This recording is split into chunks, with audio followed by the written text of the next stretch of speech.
Morning, everybody. Welcome back to another episode of the Market Open. I am sorry I am late, but I am here. Thank you all for being here. It is Friday, August 21st. We have got through the week. It has been a pretty crazy week in terms of the different updates that we had. And given the past 24 hours, if you have been paying attention to the crypto markets, it has continued to get pretty crazy. Folks, Bitcoin hit 80,000, or it hit 79,324. It did not hit exactly 80,000, but it got very close to it. Seeing Bitcoin at 77, I mean, this has basically been a $18,000 candle over the past 4 days right here. And it's quite incredible to see this type of momentum, this type of excitement. Obviously, the crypto derivatives are going crazy. You've got Ethereum that's getting some love, BTC getting some love, ETH hitting 2450 at 1.2394. It's pretty exciting because there's a couple of updates that we'll talk about that happened over the past 24 hours in regards to the inevitability of certain legislation that I think is going to be very important for crypto, but also the broader argument around, hey, at some point, maybe the thing, we just have to acknowledge the thing bottom, the thing being crypto as an industry, and that not doing anything for the past year meant that it was time for it to participate. Obviously, you've got some catalysts here, but the technical consolidation, I think, is hard to ignore. And it's very nice to see the breakout from that consolidation. ServiceNow, that's up a little bit in the pre-market. You got Broadcom up a little bit. Micron's up a little bit. In general, it's a green pre-market. I mean, hopefully we can continue some of this green momentum. Keel is up 5%. You got a lot of insider buying on Keel. Meta's up a little bit. Nebius is up 2%. Robinhood up 5%. Hitting $100, obviously, because of the Bitcoin momentum. SpaceX up 1% after a pretty ugly day. Intel's up a little bit. You don't have any major updates on the Iran war or bond yields, and we will continue to talk about all of those different types of macro concerns that we've been talking about all week. But at the end of the day, it's not like anything has meaningfully changed. The 10 years down a little bit from 4.7 to 4.694. Oil is actually up today, which is kind of crazy because I thought it would be trending a little bit down with the 10-year, but it's at 87 right now. In general, it's a Friday. You got options expiring today. I mean, you didn't have a crazy volatile week for equities. S&P 500 is basically flat for the week, down 0.5%, nothing too crazy. 762 getting a little bit of recovery right there in the pre-market, up 0.5%. So I think this Friday might be a relatively simple day where you don't see anything too crazy happen, but we will get through a bunch of these headlines that have happened over the past 24 hours and see what it means for a lot of these different other asset classes that we have. Yes, oil is continuing to go up. Again, it's up a little bit, but I thought it'd be kind of chilling in the 85 range. Ended up getting up to that 87 level right now. Good morning. Thank you, everybody, for being here. Yes, Basant will be talking on Monday about the Iran situation. So we'll be listening to what he says. He announced yesterday that he was going to have a press conference on Monday. So Monday morning, we'll hear what he says. We have NVIDIA earnings next week. We have Jackson Hole next week. I mean, we got a bunch of stuff that's happening next week. And, a lot of that stuff is going to be very, very important. Moderna did end up taking a hit over the past couple of days. Now, again, this thing went up 180%.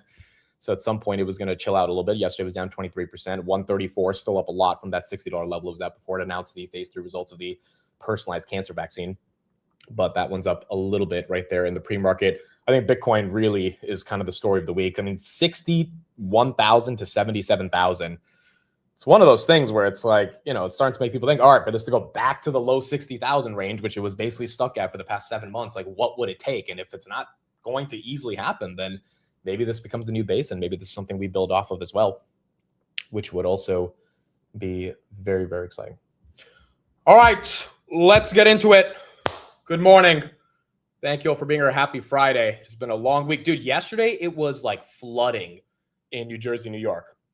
Is anyone in Jersey, New York? Did you guys see that? Like, I was in an Uber yesterday. We were literally stuck in 3 feet of water. It was only for a couple blocks, but I'm not even joking. It was 3 feet of water that the car was stuck in. And we haven't had that type of rain in Jersey and NYC for a while. So it was kind of crazy. But yeah, there's definitely a lot of rain yesterday. And then this morning I was outside. It's getting cold now. Like, I think that rain left, a little bit of cold weather. And it kind of feels like we're in that part of August where things are going to start to shift. It's not going to necessarily be as warm as it was for the past couple of months, which means we are getting into fall, which I'm excited for because I love fall. But it's also crazy how fast it is. It's actually happening. Yeah, it was a bad storm yesterday. The ads, bro. I don't know what to tell you guys about the ads. I don't get it. I think I'm going to have to legitimately contact YouTube here. Why are they giving it to all of you guys at the same time, too? You guys realize this never happens, right? For 4 years, this has never happened. I'm telling you, this is not on my end. I haven't changed anything. The only other 2 settings you could pick require you to manually insert 6-minute, 30-minute, 18-minute ads. The setting that I have is the one that leaves it in the beginning and in the end, and if people watch it after the stream, but for the past 4 years, no one has ever got an ad in the middle of the stream. Sam says everyone just needs to buy YouTube Premium. Look, I love YouTube Premium, but for the people that don't want to buy it, I get it. I don't know what to tell you guys. I mean, I can try contacting someone from YouTube, but I really am not sure how to fix that. Is weird. That is very weird. All right, we'll try to figure it out. I'll try to figure it out over the weekend. No, I don't think they're trolling, dude. I think when like 15 people say ads, that means they're getting ads in the stream. I'll try to fix it over the weekend, guys, but I really don't know. I tried looking into it last night. The problem is you cannot turn ads off on a stream in and of itself because then YouTube doesn't push your video. If you completely turn ads off, YouTube has no incentive in the algorithm to actually show the videos to the people because at the end of the day, YouTube needs to make money off this content. If the content's just sitting on their platform, not being monetized, they're not going to push the video. But you're allowed to turn ads off in the middle of a live stream. That has been the case for the past 1,000 live streams I've done for the past 4 years. So I don't know why they're showing it now in the middle.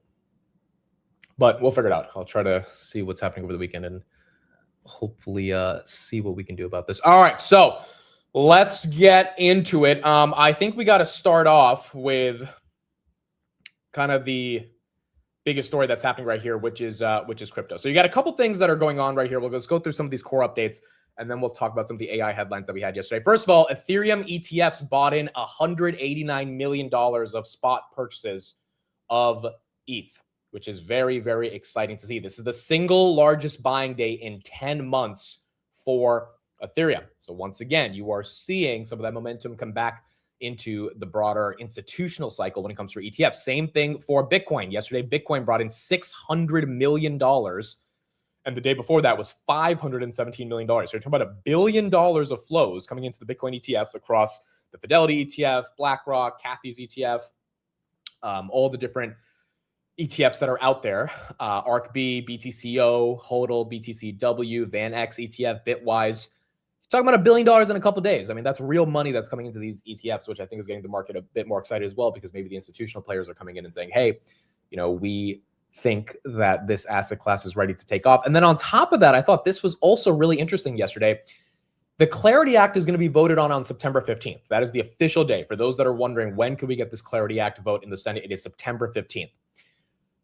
The head of the CFTC said yesterday, even if Congress doesn't vote on this in September 15th in a productive way, in a way that actually gets 60 votes to get it across the finish line, the CFTC will take action themselves to make sure we have real legislation when it comes to crypto. If Clarity continues to stall because of Democrat obstruction, the CFTC will utilize its existing authorities to begin establishing a regime for crypto asset markets. We owe it to the American people to do so. President Trump's promised to deliver a crypto asset market structure, and we will help him deliver on that promise. We will heed President Trump's call to codify a future-proof digital asset market structure that cannot be undone by the crypto haters. To achieve this, I've directed the CFTC staff to begin exploring rules to codify a CFTC market structure for crypto assets using the agency's existing authorities. This could enable current registrants as well as non-registrant crypto exchanges to be designated by the CFTC as a type of DCM known as a crypto asset market and offer crypto asset trading on a leveraged or margin basis subject to purpose-fit rules under the CFTC's regulatory oversight. I've also directed staff to engage with developers of on-chain finance protocols to establish ways in which developers can offer their protocols in a legal and compliant manner in the United States, future-proofing developer protections once and for all. We're going to give Clarity its breathing room for a vote, but if the Democrats cannot support a bipartisan work product which reflects compromises from both sides of the aisle and ultimately send a fair version of the bill to the president's desk, then rest assured, I will direct CFTC staff to move swiftly to propose these rules for the industry. I mean, the CFTC is not messing around, bro. They're basically giving the Senate an ultimatum saying either you guys vote to make sure we have common sense regulation and legislation around cryptocurrencies and digital assets, or we're taking this matter into our own hands. And quite frankly, I love it. I love it. Like, enough is enough. Trump ran on being the crypto guy. His administration was supposed to get crypto through the House and Senate. The Senate's being the holdup because of whatever stupid concerns they are worried about. It would be amazing, right? And it would actually have some buying pressure on these US treasuries to start helping those yields come down, because obviously this Iran war is not ending anytime soon. So that's not going to be really something that helps. So I think we need common sense legislation.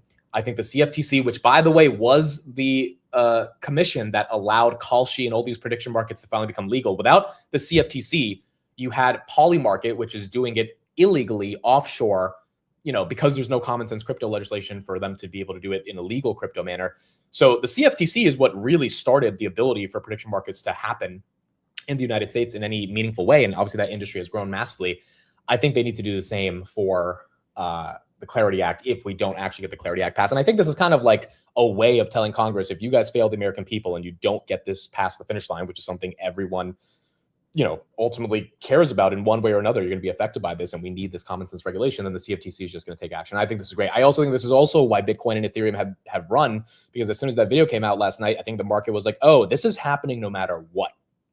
This is happening no matter what. So whether the Senate agrees or not, we are going to have some type of regulation here that allows for tokenized equities, that allows for perpetual futures contracts. Obviously, Trump mentioned Hyperliquid the other day, and that is what sent Hyperliquid going higher. Like, there's no reason all these other countries are able to enable this stuff, but America, like the country that's leading this AI revolution, is acting like we have no idea what to do with decentralized finance. And I know there's, larger interests that probably don't want to make it happen and all this stuff, but at the end of the day, Trump campaigned on this. You've got a lot of people in the administration that want to make it happen. It's going to be net good for everybody if there's more competition in the space.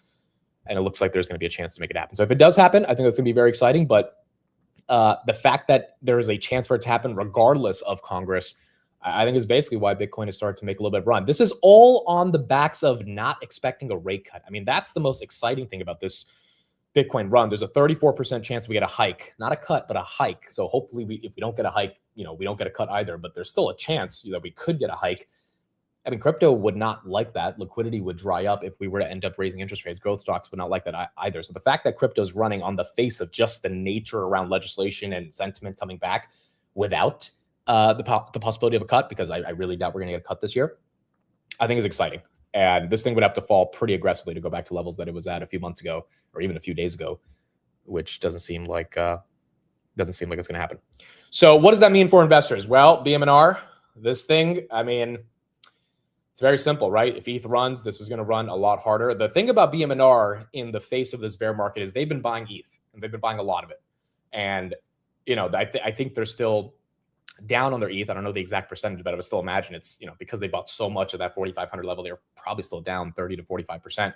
So obviously you need a pretty massive run. But the point is, when it does run, the proxy to that asset is going to be BMNR. Same thing with MicroStrategy, which is up like 30% this week, because they've also been buying Bitcoin. I know they've sold a little bit of Bitcoin, but they have been buying a lot. I think they're now sitting on an $895 billion or $895 million unrealized profit. They just basically got above their cost basis. And because of the amount of Bitcoin that they have, that equivocates to about $1 billion.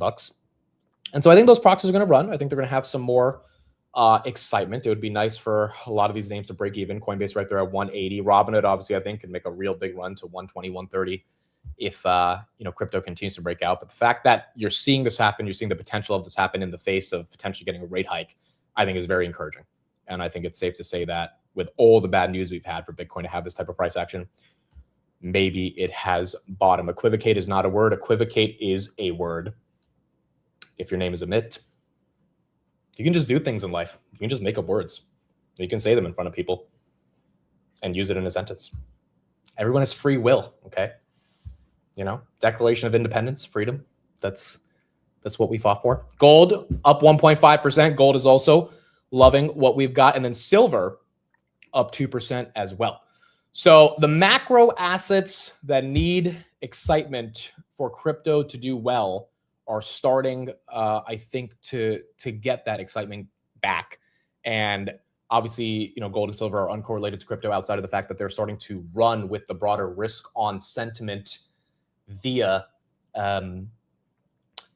the idea that, yields rising, having some type of inflation hedge. If yields come down, that's more excitement for risk on assets. Like they're kind of in a good place where stocks aren't competing for the attention of all these different macro assets because stocks are already at an all-time high, right? So you've seen the stock market basically flat this week. I mean, Marvell was up a little bit, Robinhood was up a little bit, individual stocks that had individual catalysts got the bid, but the macro assets were really the one that outperformed this week. And the reason for that is because stocks are at an all-time high. And so I think the market's looking at other things that haven't run this year, looking at the tangible catalysts that are behind them, and then saying, you know what, these are assets that probably deserve a bit more attention. And that's what we are going to do. Marvell right there, 253, as it continues to go green in the pre-market. So that is what we got from crypto. Anthropic, let's talk about that. They are getting ready to go public. Quite frankly, I think this is the time where they really need to focus on going public because you're getting another headline every day of token costs going down. And I think Anthropic understands that the best time for them to really be able to make sense of what's happening in the AI ecosystem where they are still the top dogs is right now. You can see, though, that Anthropic, I mean, they're starting to come around with stuff that Karp has been saying for a while. So yesterday, what happened with Anthropic and OpenAI? Well, Anthropic planned to change their data retention policy for advanced AI, and OpenAI is getting ready to give up their zero data retention policy. The reason this is so important is because what has Karp, been saying for so many months now? These companies are stealing your IP and they're monetizing your data, being able to sell your compute, and effectively using your data to train their models to be able to build their competitors. Well, yesterday, Anthropic came out and said, we plan to change our data retention policy for advanced AI. Anthropic now is planning to allow business customers to keep greater control of their data when using its most capable artificial intelligence models, a stark change from an earlier data retention policy intended to migrate potential cyber attacks. Not just Anthropic, though. I mean, the fact that this both happened on the same day yesterday was kind of crazy. OpenAI offering zero data retention for frontier models, previewing private safety processing, which strengthens safeguards across interactions while remaining compatible with ZDR.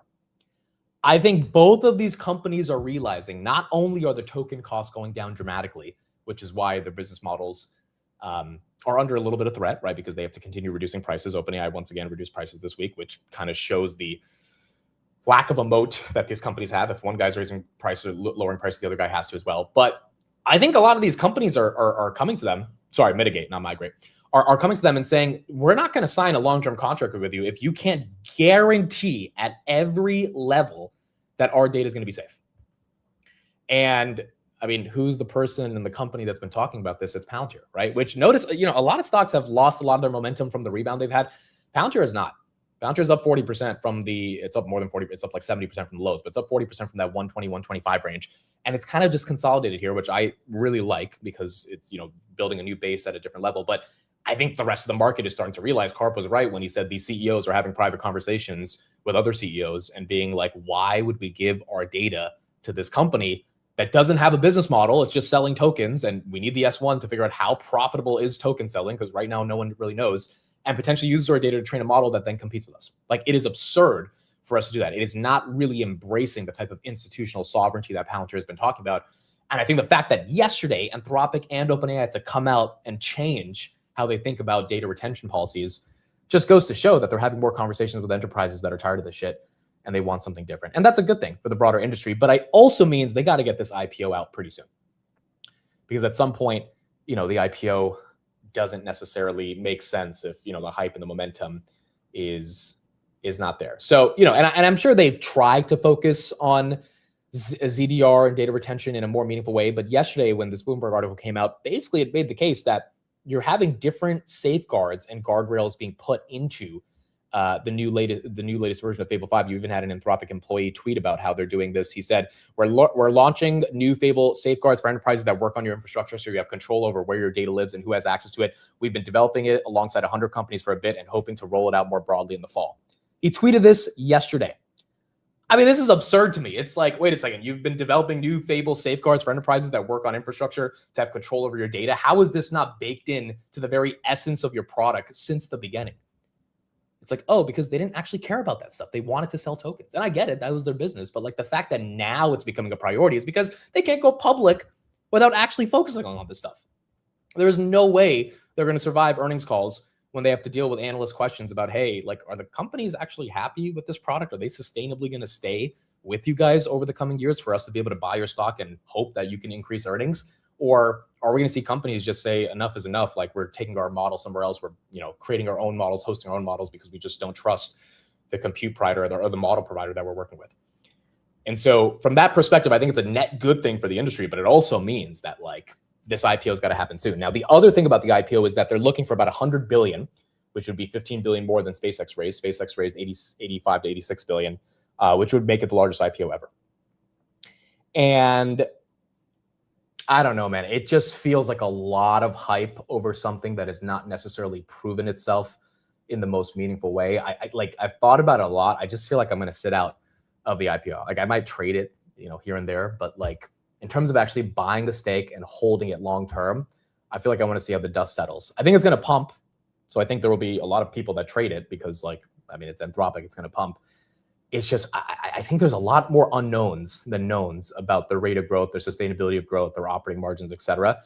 And the fact that they're trying to raise $100 billion, I mean, again, that S1's got to come out, and maybe it changes my mind because the numbers are just that amazing. But for them to take $100 billion of liquidity out of the public markets would be pretty special for them to do. And I think they can do it.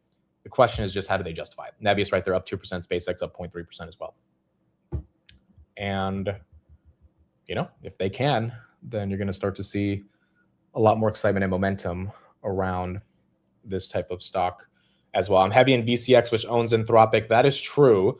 If you got an early, VCX has had a decent run. Now, this thing got kind of crazy a few months ago. I think that's like 500. Yeah, it got to $575 in March. This was when the SaaS apocalypse was.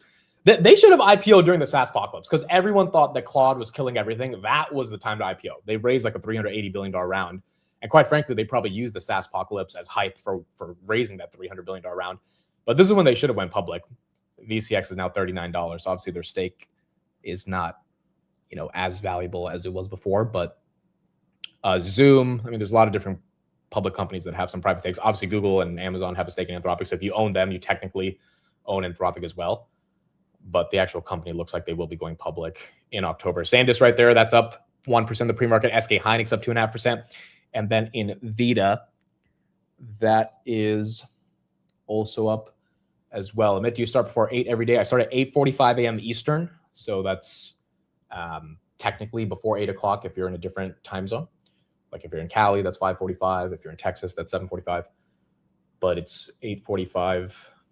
I should say 8:47. Dude, those 2 minutes, something happens during those 2 minutes and makes it hard to be here right on time. Okay, a couple macro stats. Take a look at this. So speaking of Anthropic and AI and the broader sentiment around AI, dude, I didn't even have to wait for the comments for you guys to say 8:47. I just knew Hollis, BSOB, you guys were going to say 8:47. 2027, we're going to make sure it's 8:43 every day. Do you support or oppose the following types of projects being built near where you live? This was kind of crazy. The American public would rather have a nuclear power plant in their neighborhood, 44% of Americans, based on this poll, versus a data center. Only 15% of Americans want a data center versus a nuclear power plant. I mean, that's kind of crazy, dude. We're seeing this in Pennsylvania with Josh Shapiro signing executive orders, in Texas with Greg Abbott. So you've got Republicans and Democrats with Ron DeSantis in Florida, with Kathy Hochul in New York City or in New York State. I mean, you're just starting to see some of that sentiment that's not really positive around data centers. And all of us as investors, we kind of need this data center train to keep going.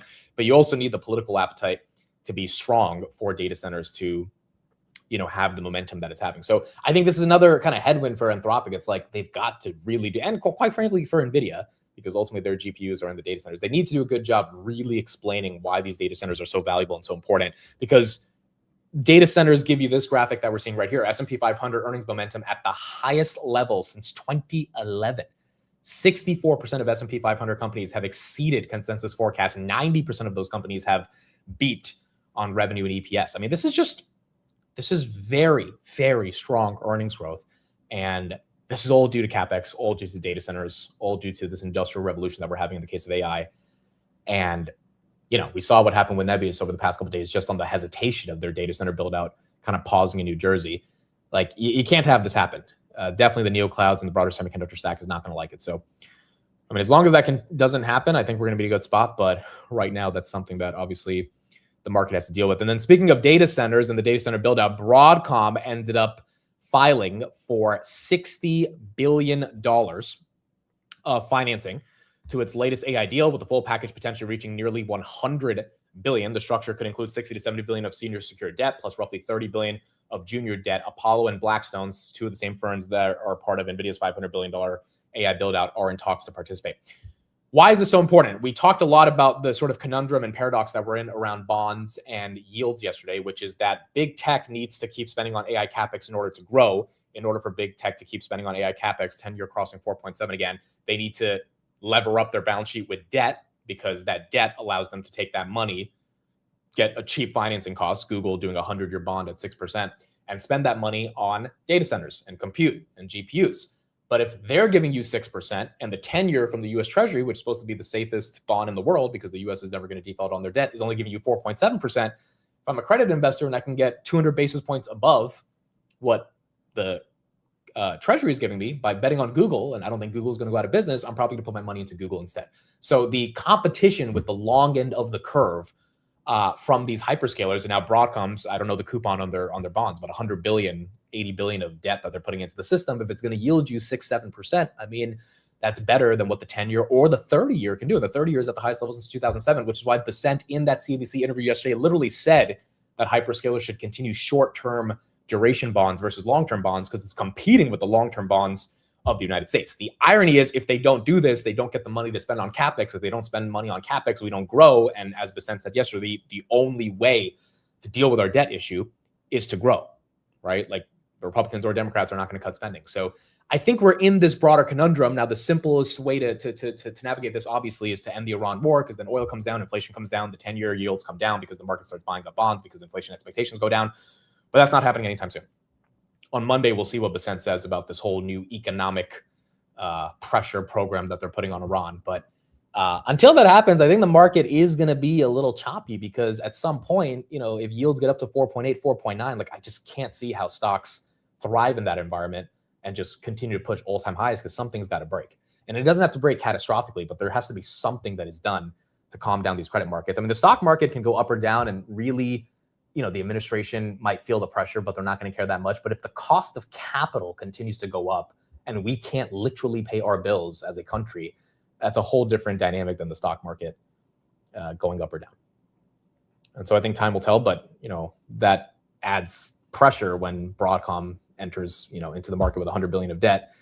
And it's something that is going to just create more pressure for Trump to be able to end this war, to have some type of external catalyst to get these yields to come down. Bitcoin right there, 76,991. I also think that's why Bitcoin's been running. I mean, I know this Clarity Act legislation stuff is important, but I think there's some level of, hey, like, yields keep going up, we need some way to protect ourselves from inflation. Maybe Bitcoin is the asset. Now, the counter to that is that Bitcoin is the risk on asset that goes against inflation, not necessarily as a hedge to inflation. So, you might have that push and pull, but it could be part of the reason why Bitcoin continues to go higher. Yeah, it could be choppy until Jackson Hole. Warsh will be speaking the day after NVIDIA earnings. And so I don't think he's going to say anything interesting, though. Like, he's not going to reveal any, concept of cutting rates or not, or hiking rates. Like, we have the September meeting 2 weeks after Jackson Hole. So I think it's going to be a very formal thing for him to just go up and talk about monetary policy. But I don't think he's actually going to give a 2022 type of speech where Jerome Powell was like, expect pain. Right? Powell literally said, expect pain. And he signaled hey, we're going to have to hike rates. I don't think Warsh is going to do that, especially because the Fed future probabilities don't say that. So I think the worst thing is probably going to be a nothing burger. You'll get some stock reactions to it, but I don't think it'll be definitive in, saying where policy is going to go. Iran, is that up in the pre-market? Iran is up a little bit. That's up 1.8%. Again, the neoclouds got a hit this week, and Nebius and CoreWeave lost pretty much all their earnings move. Iran has earnings after NVIDIA, so they're just going to have pretty good earnings to, get the same reaction. But unfortunately, if Nebius and CoreWeave lost a decent chunk of that earnings move, CoreWeave lost all of it, Nebius lost 70% of it, then Iran's just going to have to put up some big numbers, because it's not just going to be running with the other earnings as well. So that is what we have there. Robinhood's up 4%, Coinbase is up 4.75%, and then you've got Celsius right there, 32.54. That one is flat, and it was slightly up yesterday. Obviously, got up last week based on that Rockstar Energy stake, but right now it is still flat. Here's another stat that I thought was pretty crazy and very interesting. So Schwab did a survey of investment portfolios, and they found that the median portfolio size for an American in 2026 is $350,000, which is up a ton from 2024. This figure has more than doubled over the last 2 years since January alone. So January of this year, it's up 150,000, 75%. To put this in perspective, before 2024, the value never even materially exceeded 150,000. I mean, when you talk about a K-shaped economy, $350,000 is not a small amount of money. Like, it's a lot of freaking money to have $350,000 just based on your investments, whether it's in the S&P or individual stocks, or if you've traded that type of money. So the fact that like American, and this makes sense, right? The American stock market, forget the S&P, which has kind of underperformed some other major indices across the world, but individual stocks have gone crazy over the past 4 years. Like Rocket Lab went from $4 to $80, right? Like that's one example of many examples that are out there. And a lot of US investors took the risk on many of these companies after a pretty epic drawdown in 2022, which led to this massive bull market. So it makes sense that US consumers have that type of buying power. But if the average portfolio is 350, you can imagine why this economy has been so K-shaped, at least in the United States, because if you have that type of money, you're more willing to spend on all these other different things. So when Walmart comes out and has the worst day since 2022 yesterday and says, the consumer is pulling back a little bit, they explicitly said the wealthier consumers are fine, but middle-class consumers were seeing a bit of a pullback, and that's why it was down 9%. They're talking about the K-shaped economy. They're talking about people that probably don't have $350,000 in investment account because they, invested in Rocket Lab a few years ago. And, that's part of the economy that's not actually doing so well, which goes to the point that if we were to get a market crash, median. Yes, not average, median. You guys are right. But still kind of crazy, right? That the median portfolio right there is 350,000. If we were to get a market crash, that same level of spend for consumers is likely not going to happen as easily, right? Because now you've got more of consumers saying, hey, we don't really have the money, or we don't even have the money that we can borrow against if you're taking a loan against your portfolio and using it as collateral to be able to spend on your lifestyle, which means companies' earnings probably would come down. Yeah, the average is probably even higher due to outliers. That's fair, especially in America, because there's a lot of money in the United States. So yeah, it is one of those things that I thought was very, very interesting. And the fact that it's doubled over the last 2 years, I mean, it also is one of those things where you can interpret it bearishly and be like, okay, this is too much. We have all this margin debt in the system. Part of the reason these portfolio median sizes grew to this amount is because people were taking on leverage, and S&P is at all-time highs. If you get any hiccup, you have a breather. That median goes from 350 to 320, and you start to see these things start to fluctuate. So you can interpret it in a bearish perspective, but the optimistic perspective is the United States economy, at least for the stock market, is working, and maybe the rest of the economy is not necessarily in the healthiest spot, although the data doesn't really show that. The aggregate data around jobless claims and retail sales doesn't actually show that it's in a horrible spot. There are some slivers of it, but based on the data, maybe all the data is fake, but based on the data we're seeing, it's not a horrible spot. The stock market itself is working, and in the face of an Iran war, the stock market is still working because of the massive amount of capex that continues to be spent. Micron. Sanjay, he was live with Kramer yesterday, said some good stuff about Micron. I think Street's excited about it again. 982, that's up in the pre-market. You're seeing a lot of the other memory stocks get some love.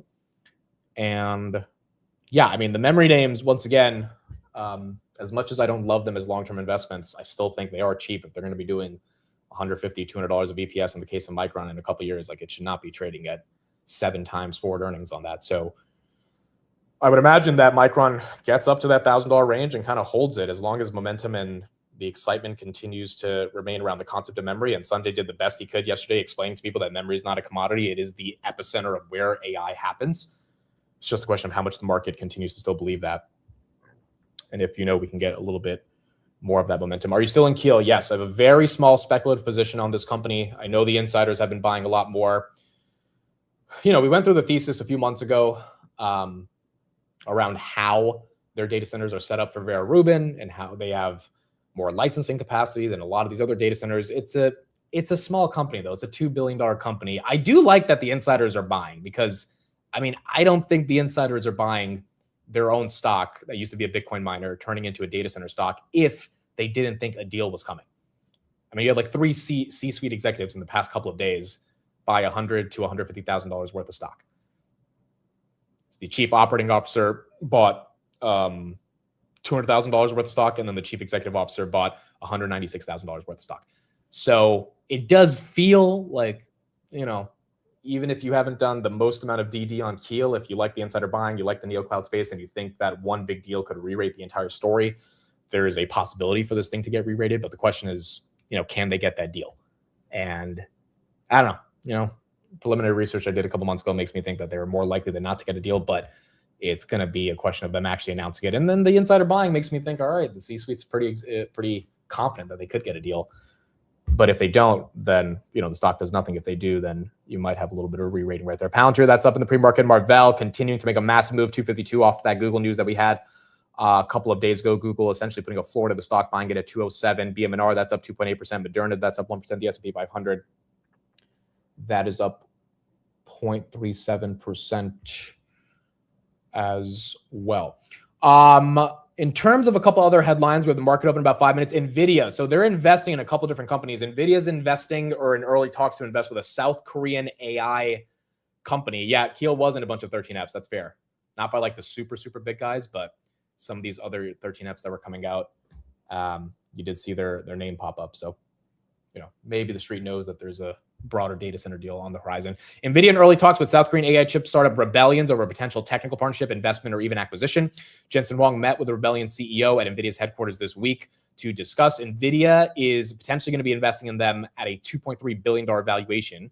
And they've already raised $850 million from SK Hynix, Samsung Ventures, and ARM. And there's another company that NVIDIA is thinking of investing in as well. Cloverleaf Infrastructure. NVIDIA is in advanced discussions to invest several $100 million in Cloverleaf, a company that secures power and powered land for none other than data centers. Cloverleaf has already sold more than 7 gigawatts of power projects to data center developers, including Oracle and OpenAI. The potential deal follows NVIDIA's investments in SB Energy and Lancium as it pushes further into the power infrastructure needed for future data centers. I think this is why Peter Thiel put 72% of his macro hedge fund into energy. It just feels like securing the data or securing the land for the data centers and the energy infrastructure needed to get those data centers up and running. It really feels like that's the next bottleneck, even beyond memory or photonics, because if you don't have that, you don't have any memory or photonics, so you don't have any place to put the GPUs in. So I think energy makes sense. Obviously, there's different ways to play energy. Bloom Energy has been one of the more successful companies that can show alternative mechanisms to get fuel cell technology to work. Chevron, Exxon, those have had massive years massive year-to-date performances because of oil going higher. But I think Jensen's taking it into his own hands to be like, we need the land, we need the energy, we need the infrastructure, we need all this secured before we even deal with the politics of getting politicians to be okay with data centers. And yeah, Berkshire of technology. They have to build as much as this and invest as much as they can to be able to get this stuff up and running.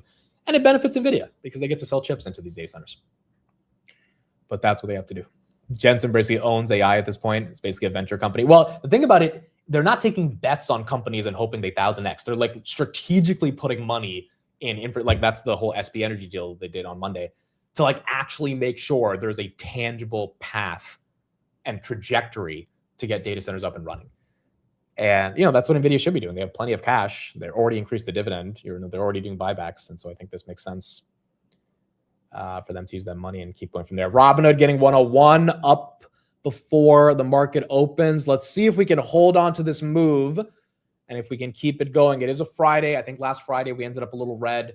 So it'd be very nice to hold on to some of this green that we have. Overall, the broader market has been kind of flat this week outside of a couple of individual stocks inside of individual sectors. So if we could get a nice Friday pump, it would be fun. NVIDIA 218 in the pre-market. Hopefully we can hold on to it. What do you think about App 11? I talked about this on Monday, I had a call with a former employee. Wow, app down 2% pre-market. Yeah, look, I think this could flush down below 300 because it is a falling knife right now. They need to prove that they can expand their TAM from mobile gaming to e-commerce, which is something management has promised for the past year. The numbers aren't showing it in Q3. And if they don't do that, I think the street will continue to sell it off. So I don't have a position in it. I think the growth is incredible, but the growth being that incredible and the stock being that discounted means the street really thinks their TAM is saturated and they're not executing to expand the pie ultimately, which means, those growth rates are not going to last, which is why it's being discounted. So I think as long as they show that momentum in Q3, you'll start to see this rebound. But until then, it's just taking a risk on management and their ability to ultimately execute. All right. Happy Friday. Thank you all for being here. It is Friday, August 21st, 9:30 a.m. Refute the mute as the stock market is now open.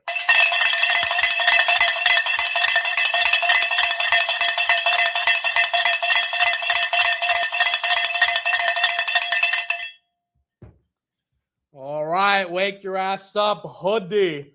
102 on the open. My, oh my, there she goes. I think it's just a question of holding it for Robinhood, but there it is, 102 up 7% as we open. Wow, we are green across the board. Palantir goes green. Marvell goes green. Coinbase goes green. MicroStrategy green. Micron green. Walmart green. Nabesis up 2%. That is green. Moderna goes up 4%. That's green. S&P 500, massive open right there. 765 reclaim after dropping to 761 yesterday. That is green. Robinhood, 101.86. Rocket Lab, 73.51. That is green. Spotify increased their buyback by $1 billion yesterday, 534. That is green. Ross Stores had a great earnings, up 5%. That's green. Hims up 2%. That's green. Meta, of course, is going to be the red one in the midst of all this green. Meta right there, 543 as the trial continues for their lawsuit, and it will continue over the next 5 weeks. Ondas, that's green. Reddit goes green. Intel's green. Western Digital, that's up 2%. SanDisk, that's up 1%. SK Hynix, that's up 2.4%. Nvidia gets a candle up to 217.90. Hopefully we can hold on to it. Again, the big thing is, can we hold on to this initial green that we're seeing? And I mean, if we do, that's great. But the past couple of days, we haven't really been able to. CoreWeave, 90.19. That's back up to 90, as that is also somewhat green. Amazon goes red. Okay, maybe it's not just Meta. Maybe it's all the Mag 7s. Google, not red, but it looks like it wants to go red. How about Tessie? She's had a good week. Tesla, actually almost 350. Wow. Tesla's holding on. Tesla's not doing that bad right there. Microsoft, which fell below 520 this week at 479.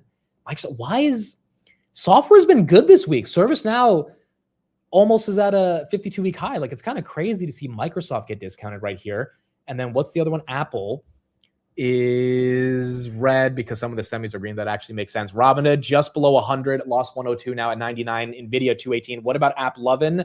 We are below 300. We touched 299.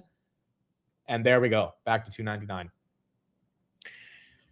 All right, AppLovin. I mean, your classic falling knife. This is where this is one of those situations where you have to believe the market is dead wrong about this company and get to buy shares ridiculously cheap and sit back and watch the magic happen when this rebounds. But it all comes down to, conviction around, does it make sense to call the market wrong on this? Rocket Lab at 74, ServiceNow 129.93, SPY at 765. Iran actually gets 46. So I think this is, wow, the biggest NeoCloud move that we've seen all day, right? I don't think anything is comparing right here to Iran. Volume might also be a little flat today because it is a Friday across the entire market. Well, Iran, they still have Bitcoin on their balance sheet, right? I mean, that might be the reason. Nebius and CoreWeave do not. So maybe that could be part of the reason why. That is correct. Now it's 52-week high is 194. I meant to say their, 2026 high. The 2026 high was on May 13th. I think they touched 140. If I'm not wrong, they touched 139.20 in May. So, they're only about $8-9 away from getting back to that 2026 high. But the fact that, ServiceNow is the staple for software stocks and IGV, I'm surprised Microsoft actually went down in the face of the software names getting some love. Yes, Iran doesn't have Bitcoin. Really? Didn't they have Bitcoin on the balance sheet? They sold all of it? I did not know that. Keel right there, that's up 8% as well. They do have Bitcoin-related revenues, though, because they still segment that out on their earnings. Let's ask Google. Does Iran have any Bitcoin on their balance sheet?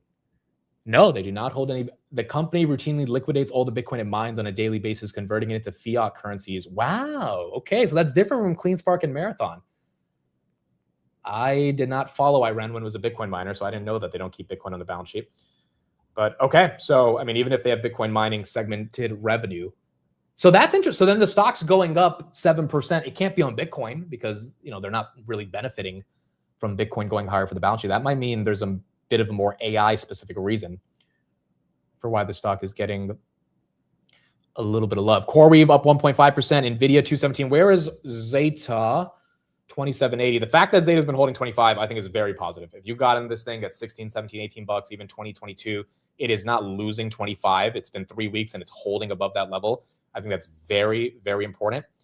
And I think that Palantir partnership is only going to expand the amount of customers that they work with. So I know it's not at 30 yet, but the fact that it's not easily dropping back into that 23, 24 range is pretty impressive. VG right there, that's up a little bit. ARM, that's up 1.25. Lumentum, that is up 2% as well. Uranium stocks are ripping. The uranium ETF is URA, right? Yes, that is up 3%.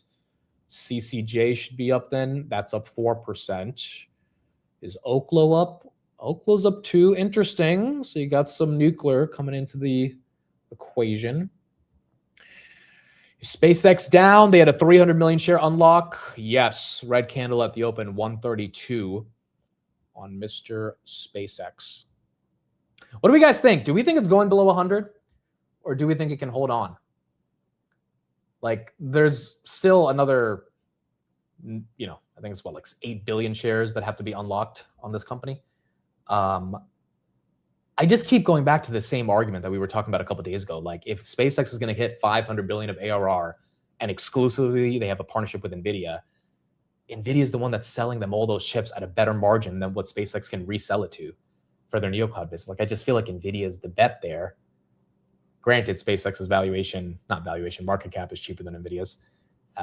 So maybe it can just move higher. But I feel like in that low 100 range, that's where it gets a lot more exciting. Granted, anyone who said that last time missed it because it ran immediately. So even though it did get there, but you have to be quick to buy it at that point. It's just the problem is stocks are at all-time high. So if you have any little bit of a market meltdown, obviously SpaceX at an aggressive multiple is going to take a disproportionate hit. Tesla right there, 348, which is the fear. Like, the fear of buying any stock at a high multiple right now is that S&P's at all-time highs. You get any hiccup, Robinhood trying to get right back to 102. Those are the stocks that might end up feeling a little bit of pain. A lot of people think it's going below 100 by 2027. I mean, we're going to have to see if they can get that ARR up faster than expected. Then maybe that is not how this plays out. ASTS up 6%. That's getting some love. Rocklab, I think, has also been kind of flat, right? No, Rocklab's up 2%, 74.54. It was just at 73.80, 74.50 now. That's green. IGV, that's up 0.5%. Amazon continues to go red. It's been red for the past 2 weeks. Honestly, it had 2 days after earnings. And then since then, it's just been flat to down every day. 288, I think, is where we got to. I don't really know why, other than the excitement of their AWS and growth kind of slowing down. But I think if we wanted to be more technical about it, the semis rallied and the CapEx spenders once again kind of took the hit for the CapEx beneficiaries, even though those CapEx beneficiaries are still down a lot from their all-time highs. As Micron, one of those beneficiaries, goes red. And you see that is now down.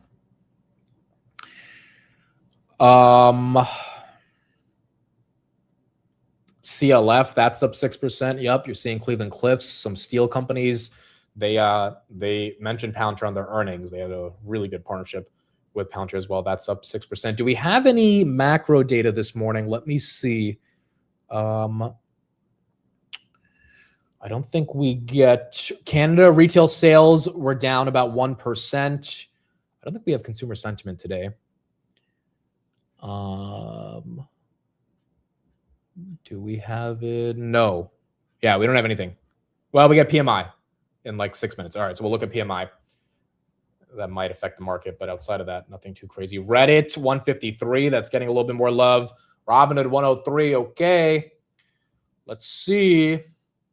As BTC continues to get this momentum, you would imagine Hood can see some of that. Marvell, someone just bought 2.6 million of calls at 250 at the money calls September 25th. September 25th. Yeah, maybe Bezos is selling some more Amazon too. I forgot that did happen, and that created some negative sentiment as he's buying a soccer team with that Amazon stock. Uber, are we red? We are trying to go red, 79.27. Netflix broke out to 81 yesterday. Netflix now down to 80 as that one slightly goes red as well. Circle is up. Wow, Circle's up 8%. Well, that makes sense because Bitcoin's up. Why is SpaceX red? I don't know, but I would imagine those share unlocks are probably... I mean, I don't know, dude. Maybe it's the share unlocks, maybe it's not, but it's just, again, it's a company with a pretty big multiple, so any level of bad sentiment for whatever reason, or just increased selling pressure, probably creates it is weird though, because it was at 150 on Monday, so like the flip for no real reason that we got this week. Like if anyone has a reason, let me know, but I don't think there was like a space specific. I mean, if anything, Rocket Lab had a successful launch. Like there's good sentiment around space right now. Rocket Lab got their $980 million contract. So, you had a lot of good things happen in that sector, but SpaceX right there down about 1.5%. Zeta down about 0.75. Wow, Hoodie going for 104. There it is. I mean, it makes sense. It makes sense. You can't have a Bitcoin breakout like that and an ETH breakout and all these other crypto assets running and not expect Robinhood to be one of the 5 major beneficiaries. Nebius also 230. Okay. You're saying Nebius come back to play. That's up 4%. Got to 211 yesterday, making a little bit of a comeback. Rocket Lab also trying to go for 75. Micron just flipped green as well. Almost everything super high beta. Broadcom, nice little 3% move as well. Getting a green flip. Keel, are we running? 9%. I think those insider buys getting the street to be a bit excited. Wow, Hood's up 10% today. Dude, we are going to get used to these crazy rips if Bitcoin continues this momentum. Now, it will consolidate and dip during that time, but the net effect will be a pretty massive move to the upside as long as Bitcoin continues to grind higher. And that's going to be really fun. But, I think we're all kind of in this moment of is it actually real? Is it actually happening? It's like a big candle. But if Bitcoin drops to 72 over the weekend, Hood's going to open down on Monday. So it's one of those things where you just have to kind of see if that momentum can hold up. But it makes sense. This is one of the assets that should be correlated with the breakout. 105, there it goes.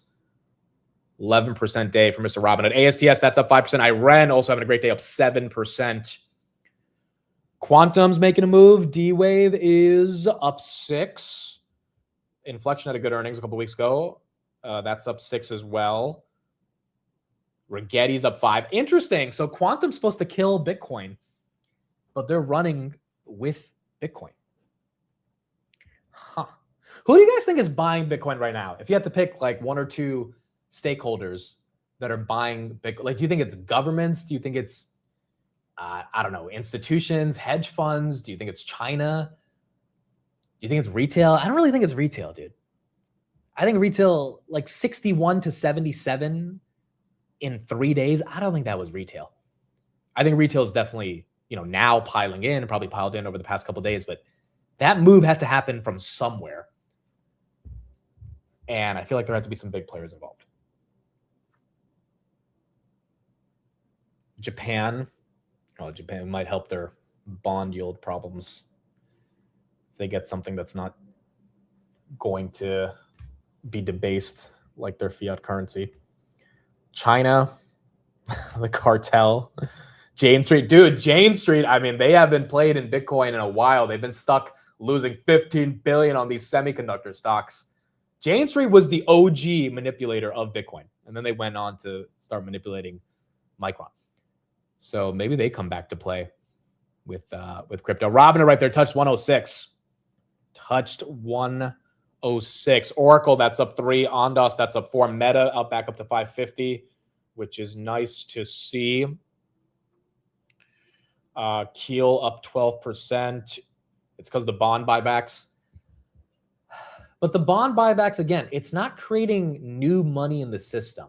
It's not printing money. Like it feels like quantitative easing, but it's not effectively quantitative easing. So I can understand how that gets Bitcoin excited, but a $17,000 candle over 3 days, maybe it's the signal that it's sending that Besant is willing to do whatever it takes to get these yields to come down, which means if he has to slosh more money in the system, he's willing to do. And that's basically what he said on CNBC yesterday, and that's when Bitcoin broke 72,000. So yeah, maybe that is kind of that perceptual claim that got everyone to be more excited about what's going on with Bitcoin. The liquidations were pretty crazy, dude. So yesterday when Bitcoin was at 71, it was the 7th largest liquidation in history. 3.5 billion levered positions got liquidated in 24 hours. At Bitcoin, or crypto markets in general, added 280 billion in market cap. I mean, since then, I think it's another couple hundred billion. So, you know, the money is coming into the ecosystem. We're going to get PMI right now. Let's see what we got. Let's put on the S&P right there. 765. We can get a breakout to 770 today. That would be a massive way to end out this week. The Koreans, maybe the Koreans are back. Where was Kospi yesterday? Kospi was up 1%. Maybe the Koreans are buying. Okay, PMI. Let's see what we got. 53.2 versus 53.9. That's a miss on manufacturing. Services, 56.8 versus 54. That's a beat on services. And composite PMI, wow, 56 versus 53.9. That's a pretty big beat on the overall composite. So it's a slight miss on manufacturing and then 2 beats on services and overall global composite. That's a decent PMI.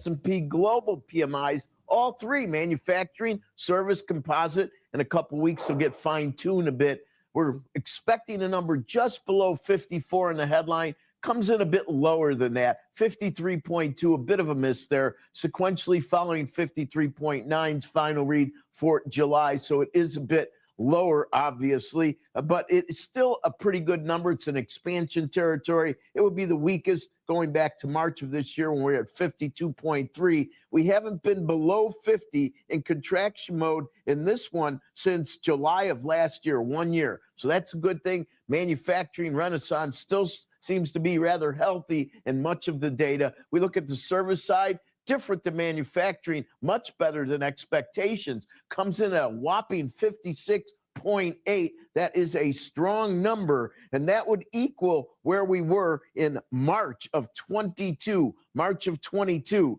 To find a higher number than that, you're going back a ways.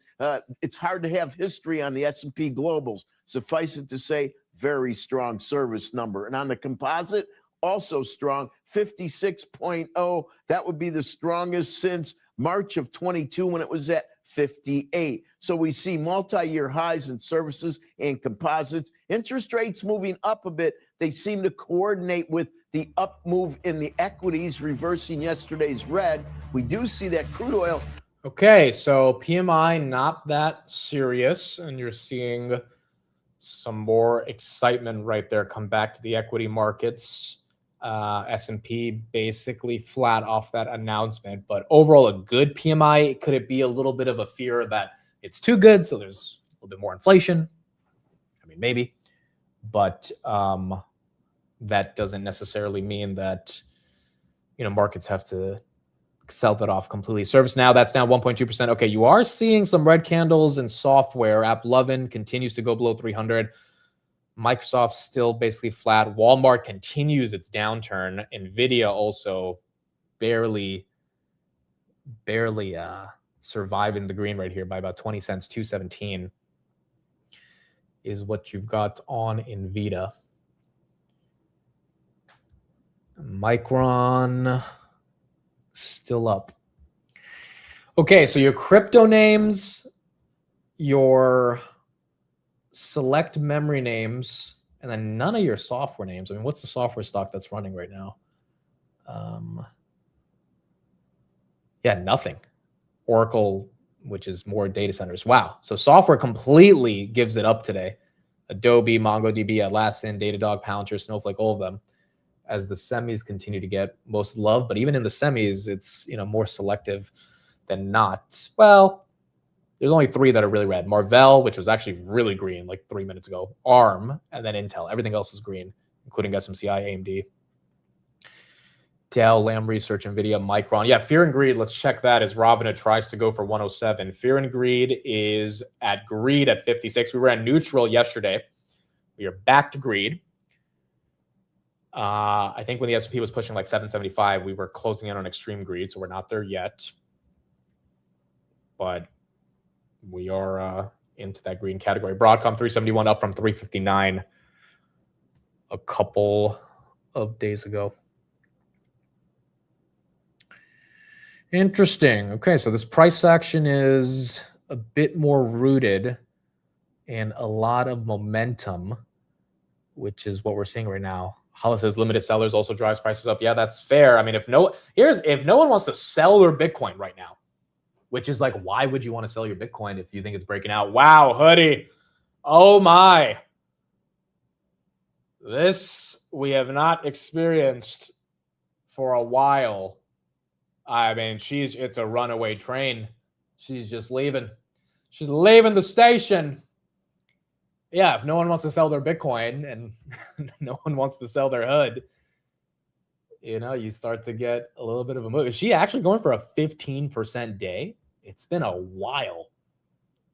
I think in July we had like a 10% day, and that faded after like a couple hours. Like, it didn't really have any staying power, but this one feels a bit more legit. Walmart's still red. Yeah, Hood is still down 7% year to date. I mean, that's how ugly the drawdown has been all year. It's just not been Hood's year. Since January, it's just been down. I mean, it fell to like $60 at one point during March. So the fact that it's made this comeback, at least to this extent, is pretty impressive. Walmart right there, 102.78. Walmart. JP Morgan says buy Walmart, by the way. JP Morgan says go buy Walmart, buy the dip. Again, I don't like the PE on Walmart, but at the end of the day, it's freaking Walmart. You're always going to have buyers for Walmart. So I personally don't want to hold this for a while, but I'd rather buy Meta here. But I get why the sell side is saying Walmart's not a horrible bet at these levels. SoFi also getting a little breakout. Let's see if we can see 19 on SoFi. What about Affirm and Coinbase? Affirm is up 1%. Coin should be doing good. Coin's up 9.7. Coin doing great. The fact that Robinhood's outperforming the crypto exchange is kind of crazy on a day where the only catalyst is crypto.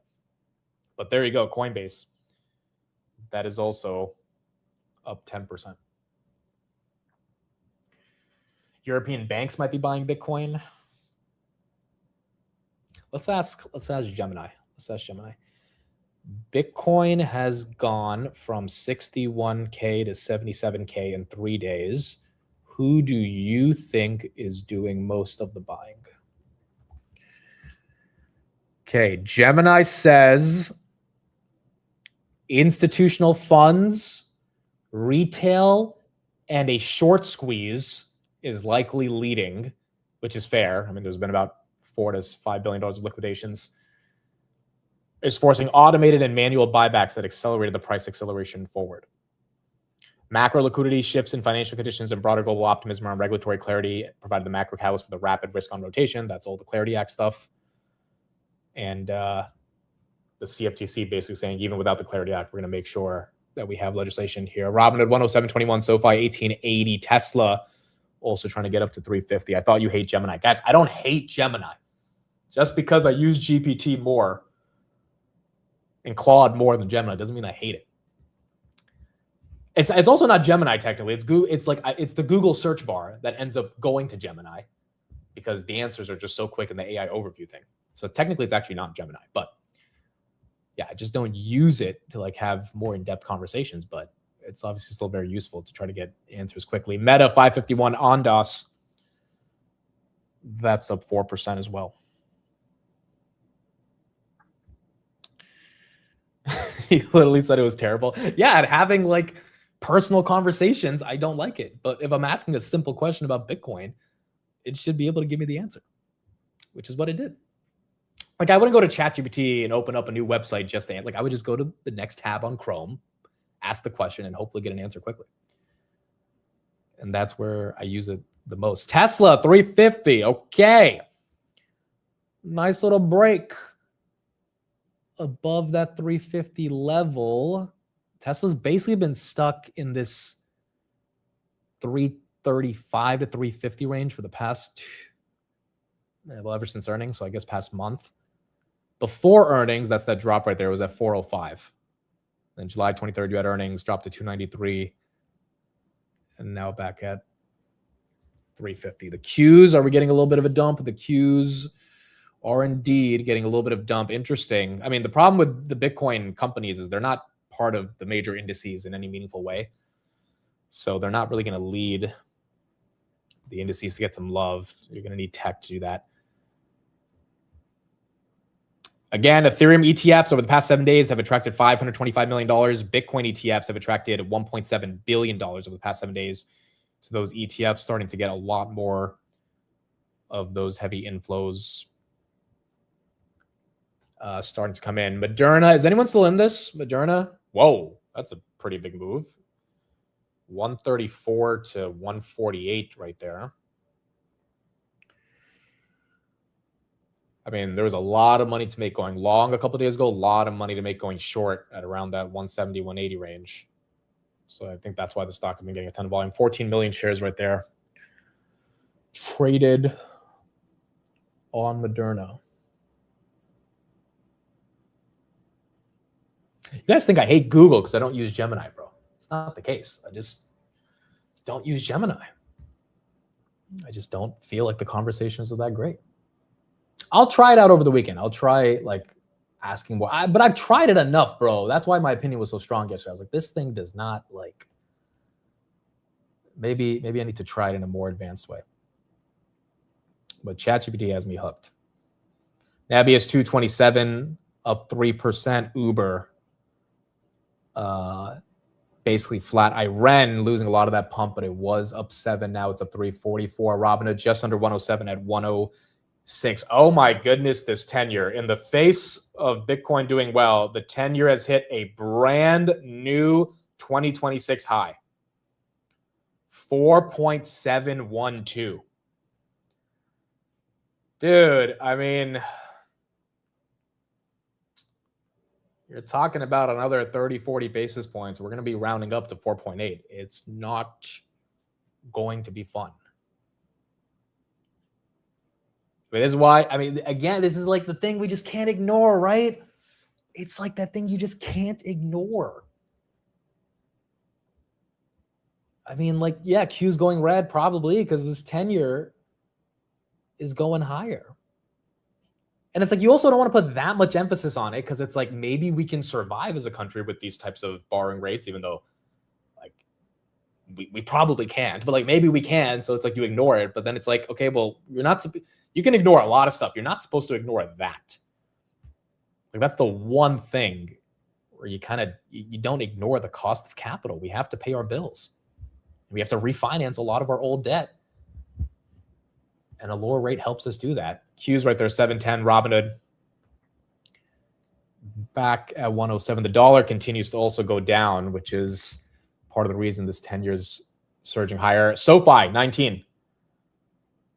19 is that also goes up. Can you explain why this is bad? In the most simplest terms, we sell our debt in the form of treasuries, just like Google or Meta sells their debt to investors. And we hope that people buy it and we give them a return for buying it. So they give us, someone buys $1 billion worth of 10-year treasuries. Right now, we give them 4.7% on that billion. We get to use that billion to do stuff. And that person is fine giving away the billion and not investing into SoFi and investing into the US government because they're getting 4.7% guaranteed. That number was like 1.2% 5 years ago. Right? The cost of capital was cheap. Then COVID happened. Then we had inflation. We printed a lot of money. So then we had to raise rates. And so fixed income has been having a field day over the past 5 years because, you can get a fixed rate of return on your money for effectively taking no risk. The risk is that the US goes bankrupt, which is probably not going to happen. But the point is, like, what? We're going to be paying people 6, 7, 8% on their money? Like, we have to pay that money back. And, like, we can't afford that because we're not bringing in that much tax revenue. And of the tax revenue we're bringing in, already a fifth of it, 20% of it is going to interest payments. Like, it makes no sense. And at what point does the stock market say, yeah, this is not sustainable, and And stocks and the broader economy are going to be in an issue because what are stocks? They're just companies that make up the economy if these yields go higher. It's one thing to complain about the 40 trillion in debt. That's like people complaining about that are kind of stuck in this abstract fantasy of they'll one day be able to solve that. It's another thing to complain about bonds and yields because that actually affects the day-to-day reality of the US funding all the services that everyone uses in this country. And so the debt stuff is more abstract. The bonds are like, like that affects mortgages, credit card loans, auto loans, everything immediately, right? And that's why I think there's a bigger emphasis on that. Webull up 7%, JP Morgan. That's up 1% as well. Amcor is flattish. It's been down this week with a lot of the other semi names. And then Tessie continuing to get a breakout. It's kind of crazy that risk on assets like a Tesla, like a Robinhood, like a SoFi 1915, like a Bitcoin are breaking out in the face of that 10-year. You're seeing some of your more blue chip stocks that are not getting break. Wow, Hood 108. What a freaking day, dude.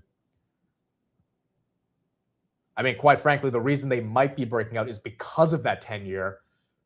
And at least in the context of Hood, the market's saying, you know what?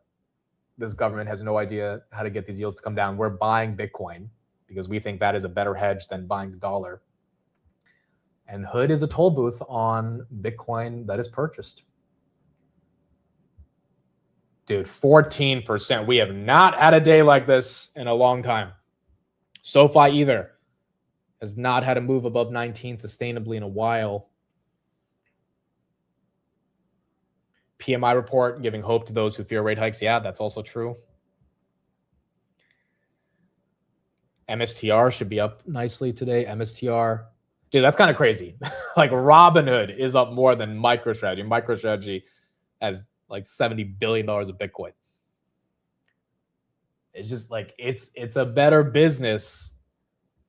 And it is a business first and foremost with a crypto catalyst. And there's a lot of other catalysts, but that crypto catalyst, when it's back in action, it's pretty monumental. Ondas, that's up 4%. You're seeing some love right there. Elf, that's up 1%.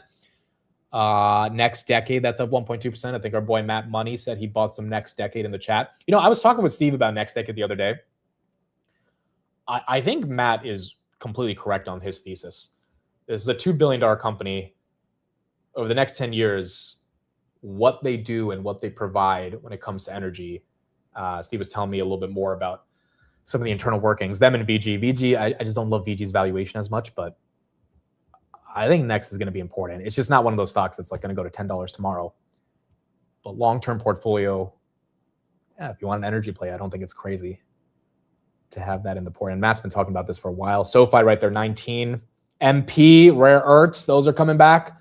You got a lot of these like January themes coming back. Rare earths, we haven't talked about those in a while. MP. Remember when Congress took a stake in them? Or sorry, it was the Pentagon. And then Apple also took a stake in them. Like they got a lot of hype. Where did this thing go to? This thing went to 100 in September. Then in January, they were basically pushing 85. Now it's at 58. And you're seeing that one get some love as well.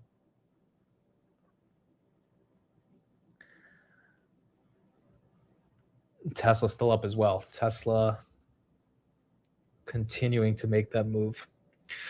Doug says the worst part about this Bitcoin run is that we skipped 67,000 in like 20 minutes, so we got 0 memes. That is true. Also, speaking of memes, it's important to recognize. I don't know how many people are, tracking what's going on in the meme coin world, but there is a separate world of people that exclusively trade meme coins. And I know people will think it's hard to believe, but like it's very real.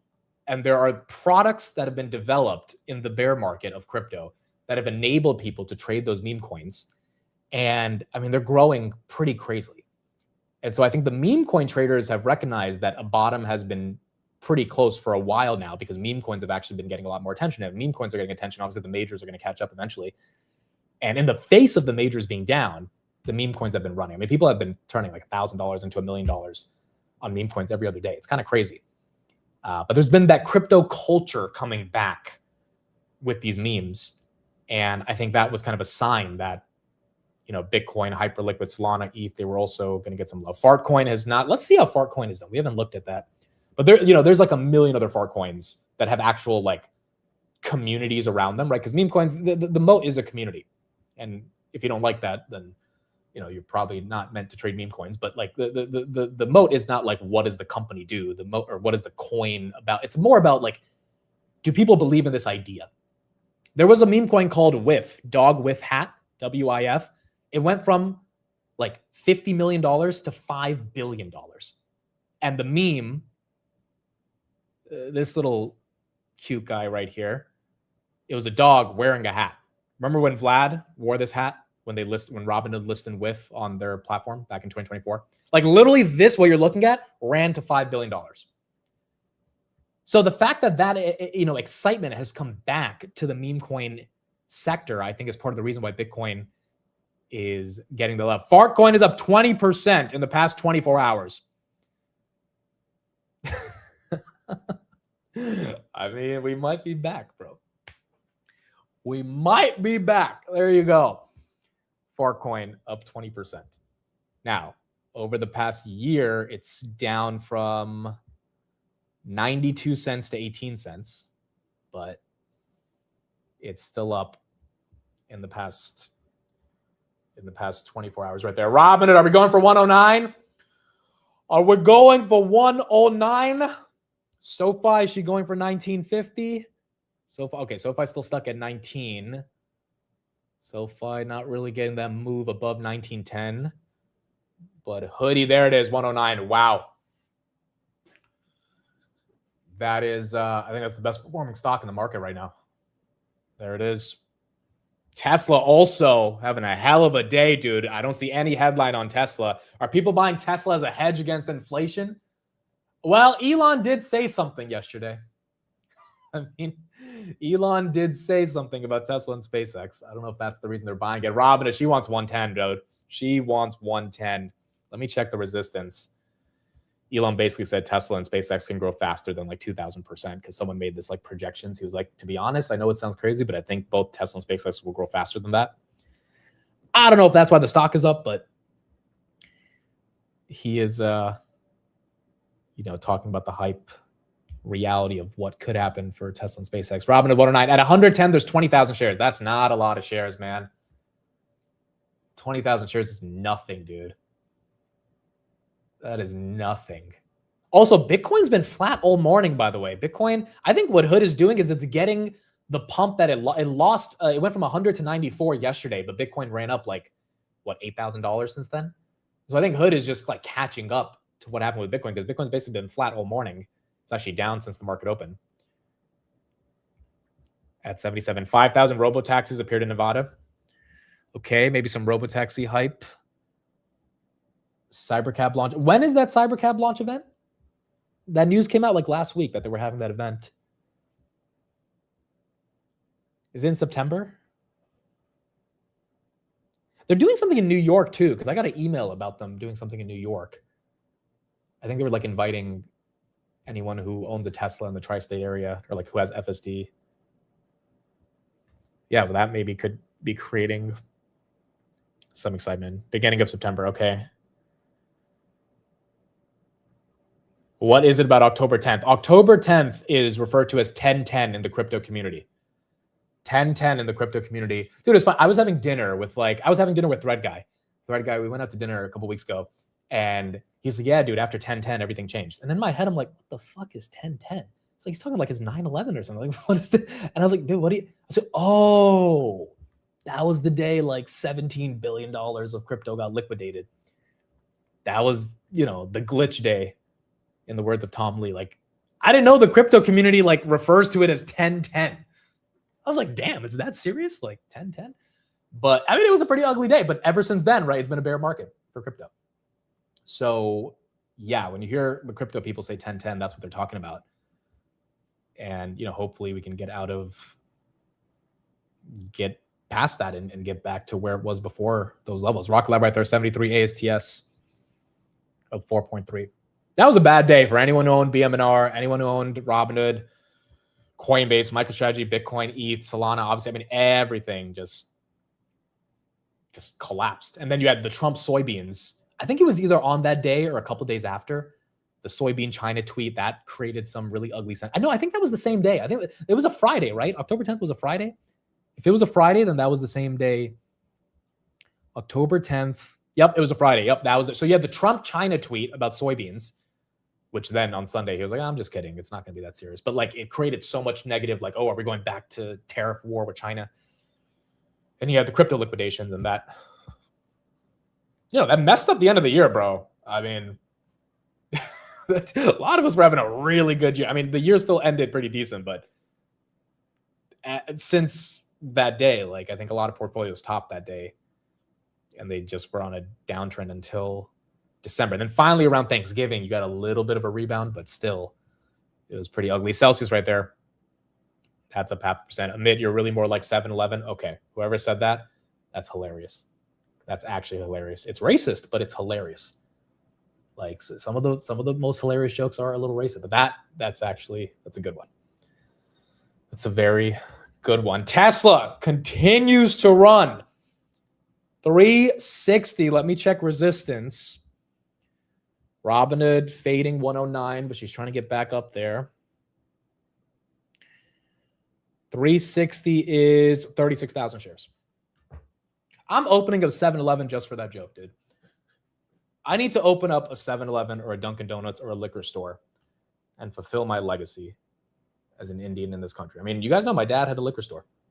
Like, I need to open up one of those. I don't want to be there all day. I just want to open it up. So when someone asks, what do you do? Like, I have a liquor store, Like, I just want to be able to say that.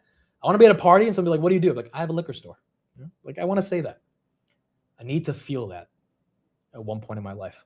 Keel, that's up 3. Wow, Keel lost it. It was at 378. Lost a decent chunk of that. And then Nebius at 224. No, not a motel. I'm not a Patel. The motel is for the Patels. That's all their territory, bro. That's them. I can't do that. They have a monopoly on that shit. Can't mess with the Patels when it comes to a motel. But the Punjabis, the Punjabs, we got the liquor. 130 on service now. Moderna, is that still running? Wow, 152. Okay, so Moderna has the volume and Hood has the volume. I think these are the two biggest names of the day. Both up 14. As SMCI is also still up about 1.7%. Our semis dead. Well, they're definitely not getting a lot of that. The fact that Tesla's running more than the semis. Tesla's so close to 360, dude. 360 has 38,000 shares. What do we think? Do we think it breaks through? I think psychologically, it's been a month since we've seen that. That was exciting for Tesla. Trump announced that he's going to be helping out in the beef market with tariffs. Here is an update on what he said today. He calls a deal to substantially lower the price of ground beef for working American families. The president said on social media that the U.S. will allow up to 300,000 metric tons of product for ground beef to be imported with no out-of-quota tariff.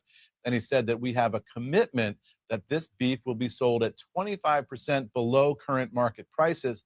But all this presents something of a mystery here, guys. In his social media post, the president didn't say who he had concluded this deal with, and he did not specify who exactly had made a commitment to sell that below market beef. Now, CNBC has reached out to the White House with questions about this. We've gotten no response so far, and we are contacting the major beef importers to see if any of those companies will confirm that they are party to an agreement with the White House. We'll let you know if we get any more information, guys. But overall, this really symbolizes the president's concern going into those midterm elections that prices are still too high for consumers, and he's signaling he wants to do something about it. It does kind of raise the issue of all of the recalls we've had so far this year, Eamon, especially with foreign-sourced lettuce, jalapenos, but even domestically this week, it's been eye drops, and I guess we'll have our eye on beef supply. Yeah, I mean, the president in his social media post also talked about the overall beef herd in the U.S. There's concerns that that herd has gotten too small. He said this allowing these imported beef stocks to come into the U.S. will help the U.S. domestic herd have an opportunity to grow a little bit, and so sort of increase American food supply resiliency. But we're still focused on trying to figure out who this agreement is with, and trying to solve the riddle that the president posed for us today. Apparently. Okay, so we've got some mystery beef with Trump and these tariffs. The interesting thing that he says right there is that, Trump is trying to get consumers to have a bit more affordability. These things, these interventions with beef or with the Japanese yen, it's not solving the structural problem. Iran just flipped red. That's a nasty candle right there. The war is the issue, right? You get rid of the war, a lot of these prices are naturally going to come down. But the fact that he's doing this to me is kind of bearish for the war ending anytime soon, because if he's engaging in these interventions around beef, it means that he knows that this war is going to last for a lot longer, and he's trying to find external ways to get prices to come down, which obviously, might signal that this war is not ending necessarily anytime soon. Bitcoin just lost about $500. I think that's why you saw Hood just lose 110 or 109.70. Coinbase also just got a red candle. Let's see if they make this Friday easy or hard. I mean, we're only 30 minutes into it, but they can make this Friday a lot harder for everybody. SanDisk just went red. Intel, goodness, bro, below 90. Western Dig down 2. ARM down 3. Lumentum down 1. Lumentum was almost 950. It's not everything, though. I mean, it kind of is everything because you're seeing red candles. It's just some of these names are up so much that it doesn't look like they're going red.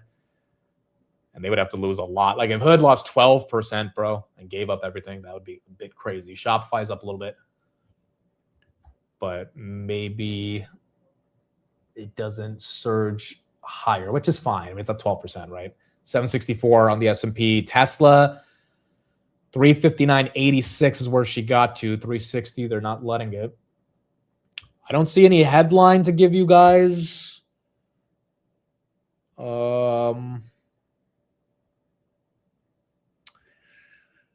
No, nothing. Nothing. Friday is probably the best reason. I mean, you got a lot of options expiring today. It tends to happen on a Friday. Oklo 42, SpaceX still down about 1.4. Moderna, are we still holding 155, 156? Okay, Moderna is not stopping. That one continues to go. Wow, dude. Moderna, 170 to 130, back to 156. You got the buyers stepping in and not really letting go. Yeah, it's monthly OPEX as well. That's a good point. That is a good point. A lot of these names for the month are expiring. Why is SoFi up today? I think all of fintech. I mean, look, there's no reason for SoFi being up outside of Bitcoin because that's the catalyst for fintechs. And then the question is, does SoFi have a correlation with Bitcoin? And not really, because a lot of people don't trade crypto on SoFi, but they do have SoFi USD, and they're part of that broader crypto sector, which means if it's a crypto-related company, maybe the algos are just putting it in the same bucket and buying it up. But there's not a specific reason, I would think. Next decade, that's up 2.7. Iran completely flipped, which is a little confusing, given Nebius is at least holding on somewhat to its green. I feel like a lot of this volatility is going to drive people out of the market. People are exhausted from losing money for no reason. Well, here's the thing, right? The volatility of the up and down in the day-to-day, I hope is not a reason that drives people out of the market. If you bought Iran this week at 45, and this morning it was at 47, so you felt like you made money, and now it's at 42, you're losing money. It begs the question, why did you buy Iran at 45? You obviously have to believe it's probably worth north of $70, $80. I'm just putting a random price target, but you think it's worth more than that. So the day-to-day volatility, you're not really losing money. Now, if you bought Iran at 45 and it goes to 20, even though technically you didn't lose money because you didn't sell, that's what gets people, I think, to feel like this is a scam. And that's kind of what we saw back in July. Usually when you have those 50, 60% drawdowns, though, they are the best moment to buy, which is very hard for investors, including myself, even after you've had a little bit of experience in investing, to still take those opportunities because it's scary, right? No one wants to put money into something that they think is completely going down the drain. But that's what I think takes more people out of the market versus the intraday volatility. Now, if you're trading, if you bought it for a couple of days and you're losing money, that sucks. But you're genuinely investing in some of these companies, it's just the nature of volatility that we have to deal with. Yeah, as Doug says, dude, the volatility is not going away with 24-hour trading coming. The NYSE and the NASDAQ basically announced this week that they are planning for that 9 a.m. to 4 a.m. session, which again is not really going to be the market being open because the market will still close at 4 p.m. But right now you can only really trade on like IBKR and Robinhood and I think Schwab and Fidelity on the overnight markets in Webull, but there's low liquidity from 8 p.m. to 4 a.m. and then pre-markets open around that 4 a.m. time. Now there's going to be a lot of liquidity if the NASDAQ and the NYSE and all those players enter into the picture. So there's actually going to be trading volume during the time where, historically trading hasn't happened. I don't think that means, the market's going to be moving like crazy during that time, but there's just going to be more and more volatility. And I think everyone has to, be ready to embrace it. But hopefully it doesn't get people to be like afraid of the market. Like it's a game that like it goes up and down, but it's the most exciting game. And learning more about how that game operates, I think is super, super important. But you also have to have the appetite and the attitude to want to be curious about how this game works. Venture Global, that's up 1.2%. Tesla, did we get 360? We did not. They are not letting us see 360. It's gonna have to stream while he's showering. Yeah, I mean, dude, there is some piece to the market closing at 4 p.m. Like, as much as I love markets and like, yeah, it's cool that there's like overnight trading, like there is a lot of piece to an opening and an ending of your day. That's kind of how humans are, right? We start the day, we end the day. You have before work, after work, and like it's nice. It's nice to enjoy what you do, but it's also nice to like, when it's done, and you move on to a different part of the day. The thing about markets is even if there wasn't overnight trading, there's so much news that like, if you're covering it, you're constantly inundated in it. But I think it is important for investors to like have that time to separate. Nvidia, did we lose 216? Oh my goodness, we lost 216. This is so annoying, bro. But it's also Nvidia. We're going into earnings. It is what it is. CoreWeave 80 cents. Oh, that's kind of ugly on CoreWeave. It's uglier on CoreWeave because it was at like 110 on Monday. So that's given up the entirety of the move. I wonder if there's some insider selling on CoreWeave if it happened this week. So whole week was red, wasn't it? Well, let's see. SPY for the week is definitely red. Yeah, it's down about 1.5%. So SPY definitely took a beating this week, which means the broader market probably took some beat. Now, there's some other names, Robinhood, Moderna, et cetera, that had a great week. But overall, yes, the markets did go red. Today, this is our heat map. Tech is down. Software is down. Healthcare and financials, once again, continue to get a lot of the attention. And then obviously energy, given oil prices, are also up. So that's green. I agree, Mitt. It's like I can take a breather when markets close. With that said, are we going to be doing any night shows a few days a week when it happens? Dude, I'm starting to really value my nights and my weekends. Like, I try to just detach on the weekend.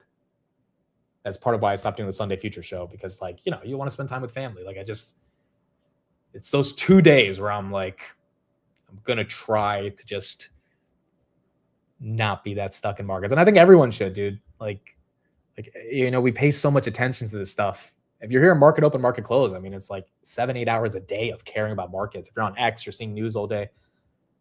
Like, I think the weekend is a time to kind of get out of it. And it gets you refreshed for seeing all the other news out there. So the market is selling the 20 to 40% growers and buying the established 5 to 10 growers. Seems smart.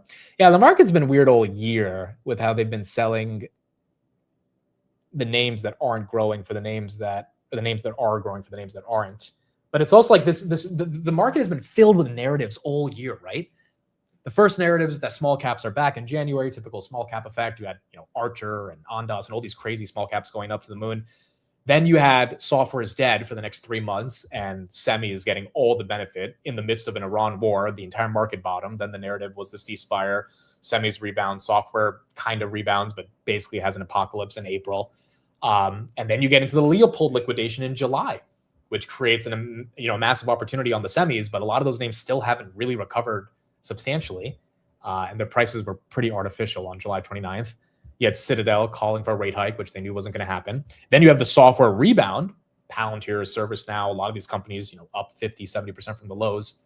And now we're kind of in this okay, bond yields are screaming crazy. Stocks are at all-time highs. Earnings are amazing. This Iran war is not over. We got midterms coming up. As the 10-year pushes 4.724,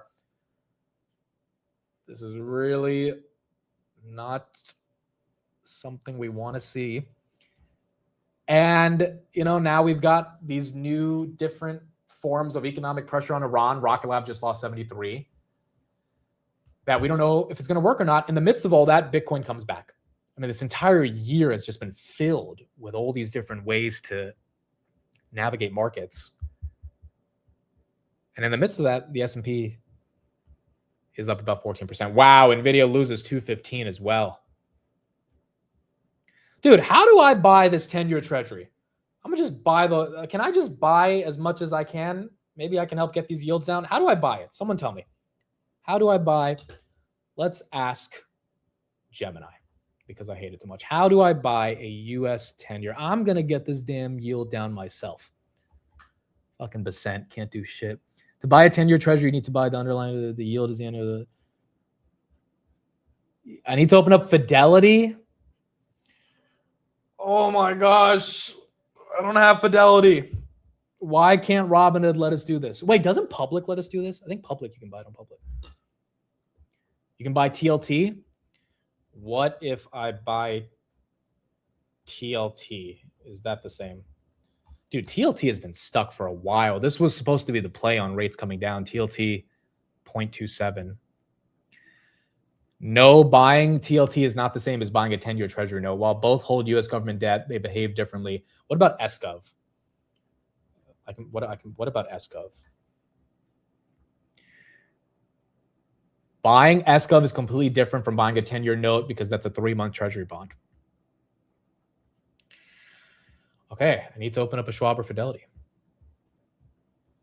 Dude, we all need to come together and get this stupid 4.7% yield on our money and buy these damn bonds. This is getting kind of crazy.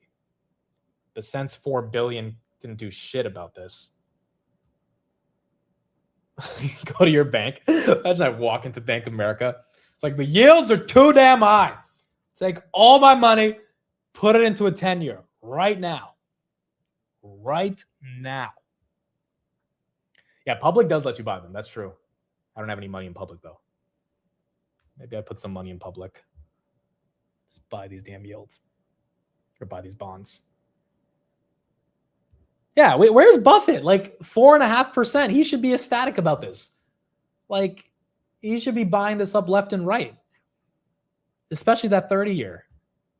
I mean, he's freaking buying Google at all-time highs. The 10-year's done better than Google over the past couple of weeks.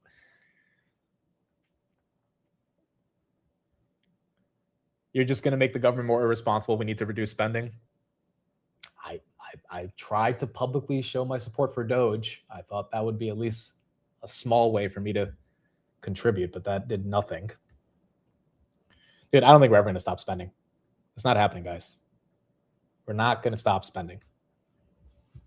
We will continue to spend into eternity. We just need to manage our debt in the process. Not solve our debt, manage it. And we definitely need to manage our bonds and the yield they're giving in the process, because we're not going to stop spending. NVIDIA 215. I mean, whether it was Kamala or Trump or JD Vance or AOC or whoever's in there in 2028, they're going to introduce spending packages that are massive. It's just not stopping. It is not stopping. 214.75 on NVIDIA, which is a bull case for stocks, right? You buy stocks because it can inflate faster than the rate of inflation. So that is your hedge. Obviously, that's kind of been the core thesis on Bitcoin, which it hasn't necessarily followed, but maybe, who knows, it could start following that. S&P 765. But still, you can't have the cost of credit get to a point where the market starts thinking maybe we don't need to buy stocks anymore. Or maybe the U.S. doesn't have their fiscal house in order to the point where we're afraid to bet on U.S. assets and companies that are there. And again, it's like it's very aggressive to assume that.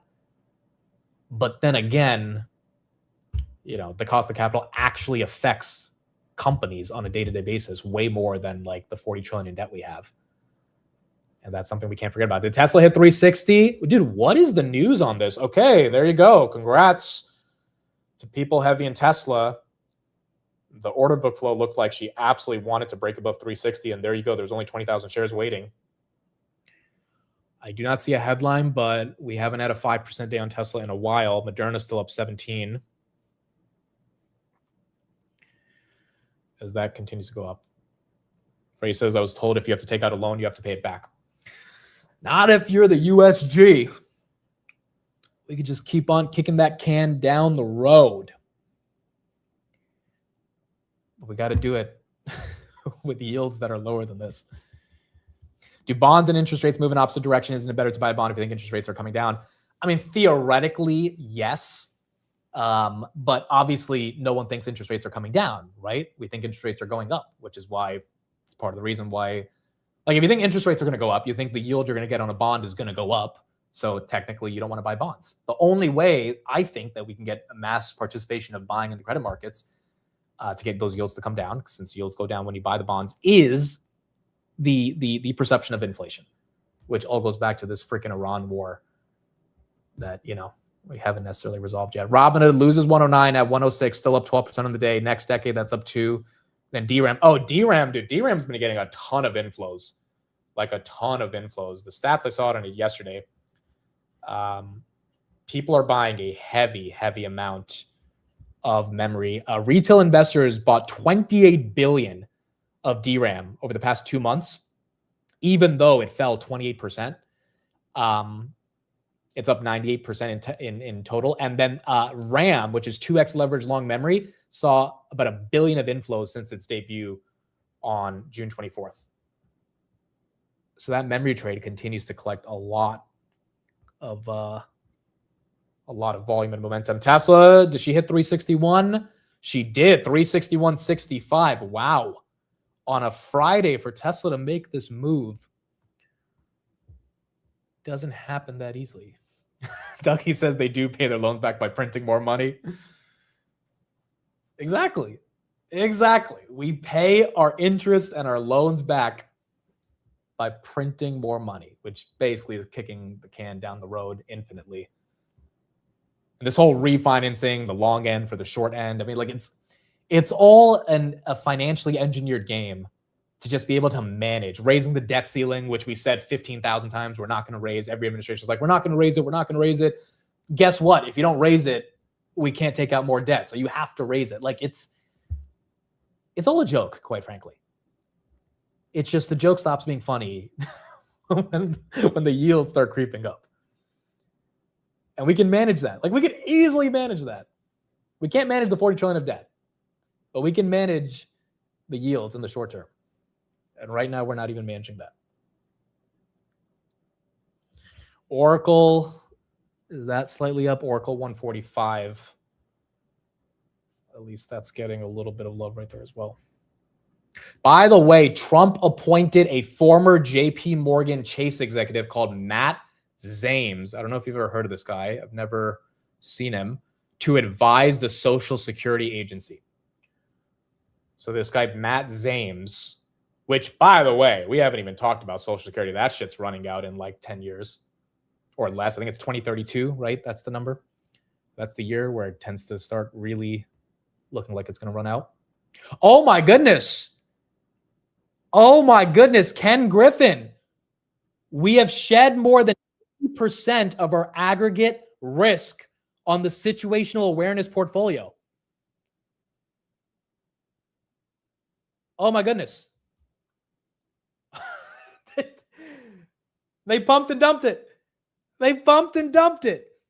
That he's talking about the firm's purchase of a material portion of situational awareness's portfolio of equities and derivatives in July. He goes through that story, basically. Overall, Griffin says to investors that the multi-strategy fund finished up the month 5.94%, bringing year-to-date performance to 12%, which gives you a sense of how they're doing on it. He said that on July 29th, we entered discussions with situational awareness, something that David has reported a while. There is some news here, though, that I just want to highlight for you.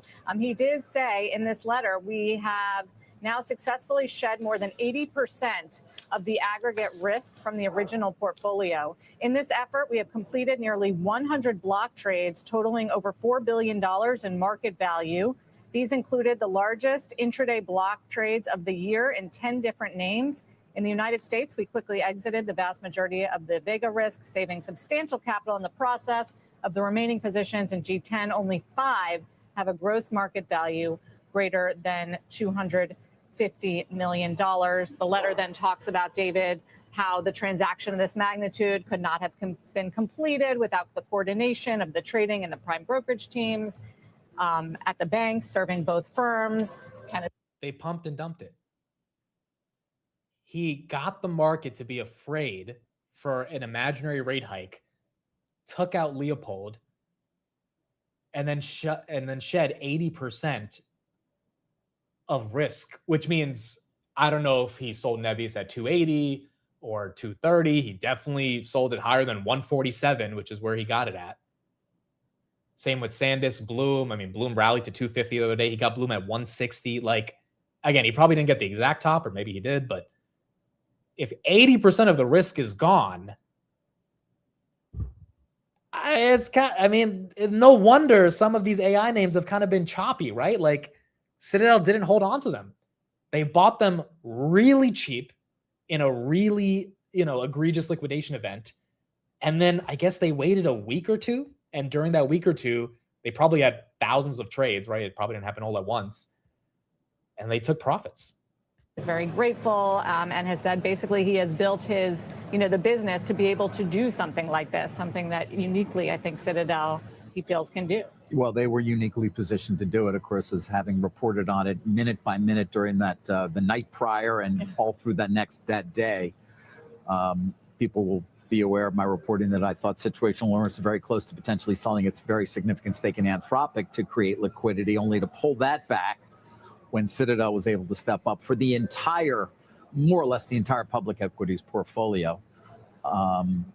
They had been marketing, other firms had been marketing parts of it as well. But to your point, Citadel's ability to actually say, we'll take it all, allowed situational awareness to keep its private book, not sell its Anthropic stake, and to get out of that and all the leverage that came along with it. The distribution of positions. And I guess that's what's new here. Yes. The fact that they're through 80% of what they acquired. Over just 3 weeks or so? Yeah, is interesting. You put it in the algorithm, you work it through. It takes a little while. You're seeing all the semis dump on this. I mean, it's a slap in the face to a lot of the semiconductor stocks right here. I mean, it's really smart for Citadel because why not, right? It was a great trade for Citadel. But sentiment-wise, I don't know. I don't know how the market's going to interpret it. I mean, long term, if these companies have good fundamental earnings, it shouldn't really matter. But the point is, it was just like a move that took 2 weeks to execute and made them 5.9% in a month. But it did not signal any long-term confidence that Citadel has in actually holding on to these semiconductor names. Well, people have been speculating as to how far through they are that, and of course also about how much money they made on it. So the numbers had been reported by some others previously, up roughly 6% for the fund during the month. Yeah. But you would imagine a good amount of that performance was due to that particular opportunity that Citadel was able to take advantage of. Yeah. Only Citadel could have delivered a solution on this scale, on this timeline, and then he thinks their COO, their chief legal officer, their head of equity, quantitative research. I mean, this will go down as a moment, right? In no doubt. In the AI, in the whole AI no doubt, trade. And we'll see. There could be more. Not to scare anybody, but we got to keep an eye on it. It's there's still some pressure out there in certain areas. So. I mean, it reminds me a little bit of like the Jamie Dimon, JP Morgan during the crisis coming in. I know it's a different scale and it's different, but when you have, But it did contain it. To your point, it did. It took care of it very quickly. And there was a potential for potential losses at prime brokers and the others that did not happen if it had gone differently. So there is something to that. Yeah. That said, it wasn't going to be systemic. So. No, but still good for Citadel and its reputation. Yeah. When we come back, Jefferies chief market. Dude, the thing that makes this the worst, as someone points out in the comments, do you guys remember last Monday what Citadel said? Yeah, this right here, August 11th. This is kind of crazy. We believe systematic buyers are getting ready to load up on stocks again after a massive unwind. And then if you read the note that they put out, the stocks that they're talking about are the stocks that got destroyed in July. That day was the day your semi names that are really, I remember that day, August 11th. That's when Bloom hit like 250, right? Like that's like, or 235-ish. I mean, Ken, mother effing Griffin, dude. Talk about ruthless. Liquidates a 24-year-old kid, buys all of his shit on 40, 50 cents on the dollar. The reason he got liquidated is because he creates the fake scare of the rate hike, buys it all up over the next 2 weeks, tells everybody AI is real, revolution's happening, everyone's buying these stocks again, dumps it, sends a note to his investors saying, we finished 5.9% over the month and reduced 80% of our exposure on the situational awareness book. I mean, it's Wall Street, right? Marvell down 6%. Yeah, like why is Marvell down 6% from 250? Because Griffin just sold all the stocks that are in that Marvell bucket, effectively making you think that, the big guys don't really. I mean, look, if Ken Griffin had actually held on to he got Nebius at 140, right? Like, I don't know. If you think this whole AI revolution is super, super important, you would think you got a steal of a lifetime. And I know Citadel has to focus on risk management and all that stuff, but because of the anomaly of this event and that, like, when Buffett got Bank of America at like a couple dollars in 2008 or Goldman Sachs, like he held on to those names for basically a decade or more. I know Buffett's not the same as Ken Griffin, but the point is, like, he thought he was getting such a steal in 2008 on his terms that he had no reason to sell. Griffin, I mean, I think the signal he's sending to the market, and he could be wrong, but the signal is we don't think we got a steal on any of this. We just got a really good deal, and we're taking our profits. But we don't feel comfortable owning Bloom at 160 or Nebius at 140 or SanDisk at 900 because there's too much risk and volatility in these names. Whereas obviously Buffett can feel a lot more comfortable owning a bank over 10 years because there's not that much volatility. And so I think that headline alone is probably why you're seeing some of the high beta names get compressed. NVIDIA right there, 214.80. And you're seeing some of these names now go down. Yeah, 2 weeks from now, when semis dip even harder, Citadel. We think the semis are cheap and undervalued. I mean, like, they might just do the same playbook for the next few years at this point. This is wild, dude. I did not expect to see the 80% of the book. I mean, the book was like $16 billion. $16 to $20 billion. 80% of that. Yeah, well, there's also true. There was also leverage involved in that. That's fair. But that remaining amount at the prices that they got it at, I mean, it's pretty aggressive.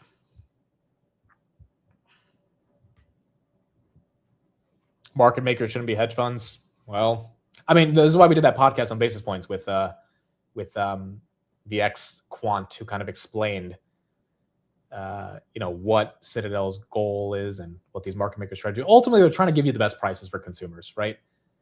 It's just the way they get there is through quantitative strategies that allow them to be as efficient as possible. The problem is because there's a hedge fund involved in Citadel, not just a market maker, they have an opinion on the market. And if they have an opinion that semi stocks are cheap or overvalued, they can express that opinion and market make at the same time. So that's where you get some of that manipulation coming in. Nebius officially going red 218 as that loses 220 on the day.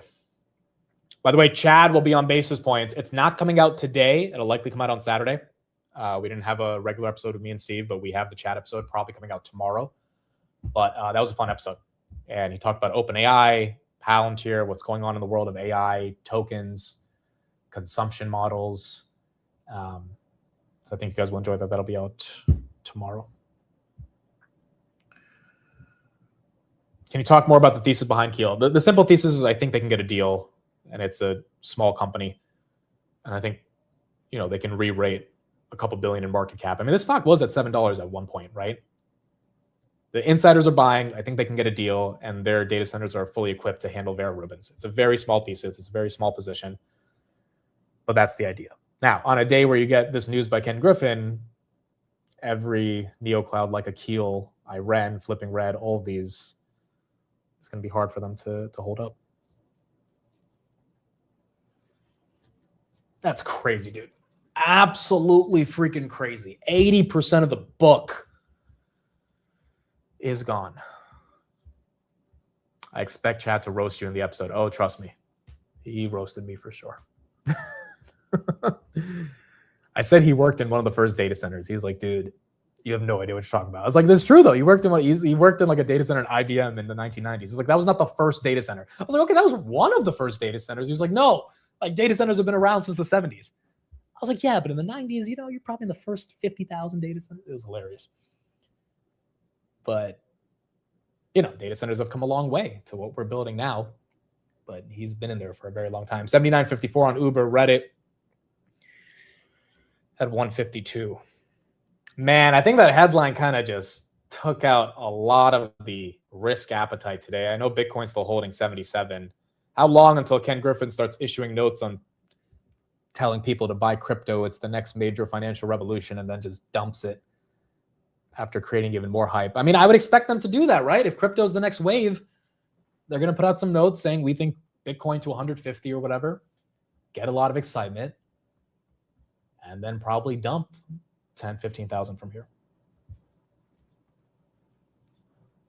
But yeah, that took the wind out of some of these AI names.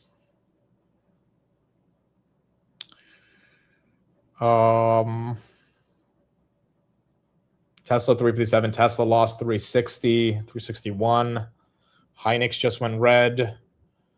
Nebius kind of flirting with this 220 level, trying to hold on to it. What do people think about Nebius's price action? Like if you have a heavy Nebius portfolio, like I asked Neil about this. Neil was one of the earliest Nebius investors I know. And I mean, his argument was like, it is what it is. It's the nature of volatility. Obviously the dilution was this week. You have the New Jersey data center thing this week, but 280 to 220, does that feel exaggerated? Or do people think it ran up to 280 for no reason anyway? So it was bound to like take this drawdown. It's just, the dilution news never helps, but it's also part of what has to happen. Good for covered calls. That's fair. Because those premiums, were pretty aggressive all of last week. That's just how Nebius works. It's been moving like that for the past 4 or 5 months. Yeah, it was 20 last year. I mean, that's the thing, dude. Like the thing is, it's normalized this $200 range. So everyone wants to see the next leg up, but it was $20 last year.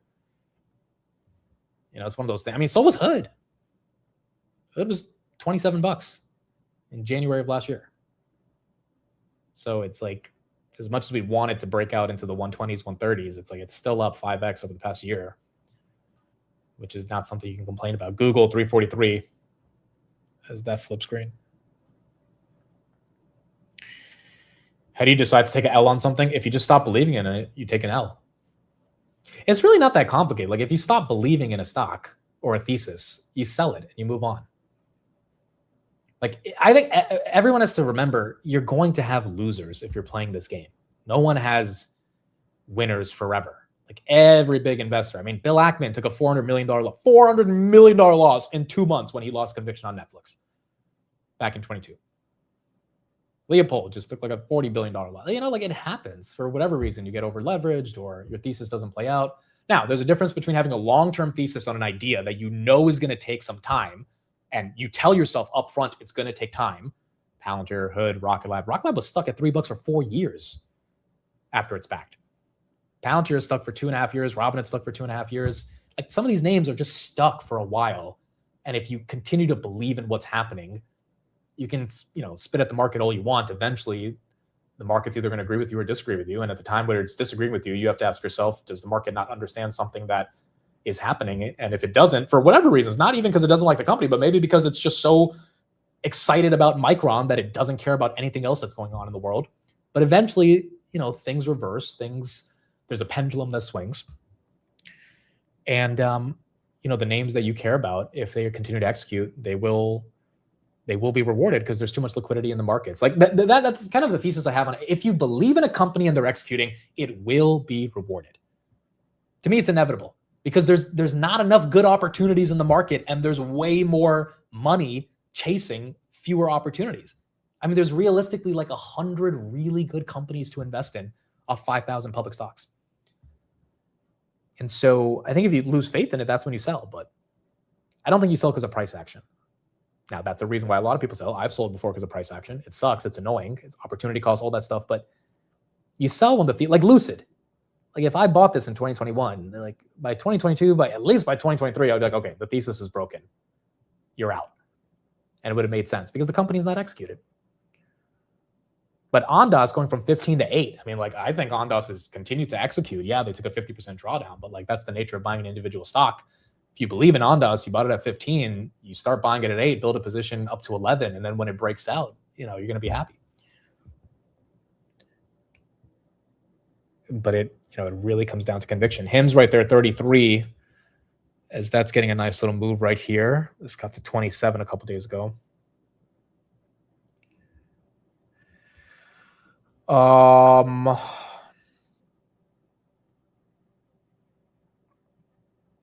Yeah, Marvell. Yeah, great example. Marvell 162. I mean, price action took it down from 330. That sucked. But then you get this Google news. Like, if you actually understood Marvell and didn't just buy because of freaking Jensen saying it's going to $1 trillion, you could have held on to it and continued to ride it higher. Oh, we do need a song of the week. We will, at the end of the day, we'll do a song of the week. We'll do a song of the week. Yes, I do not own Bitcoin. I own Hood as my proxy to Bitcoin. I've never really owned Bitcoin. I've traded it here and there, but I've never been a full coiner, I think is what they call them. Like a full coiner, someone who actually has a full Bitcoin. I've never had that. MicroStrategy, that's up 7. VG, that is flat. That's what I do with MicroStrategy. I started at 192. My average is now 133. I mean, look, it's been an ugly ride on MicroStrategy, but you're not that far away from break even.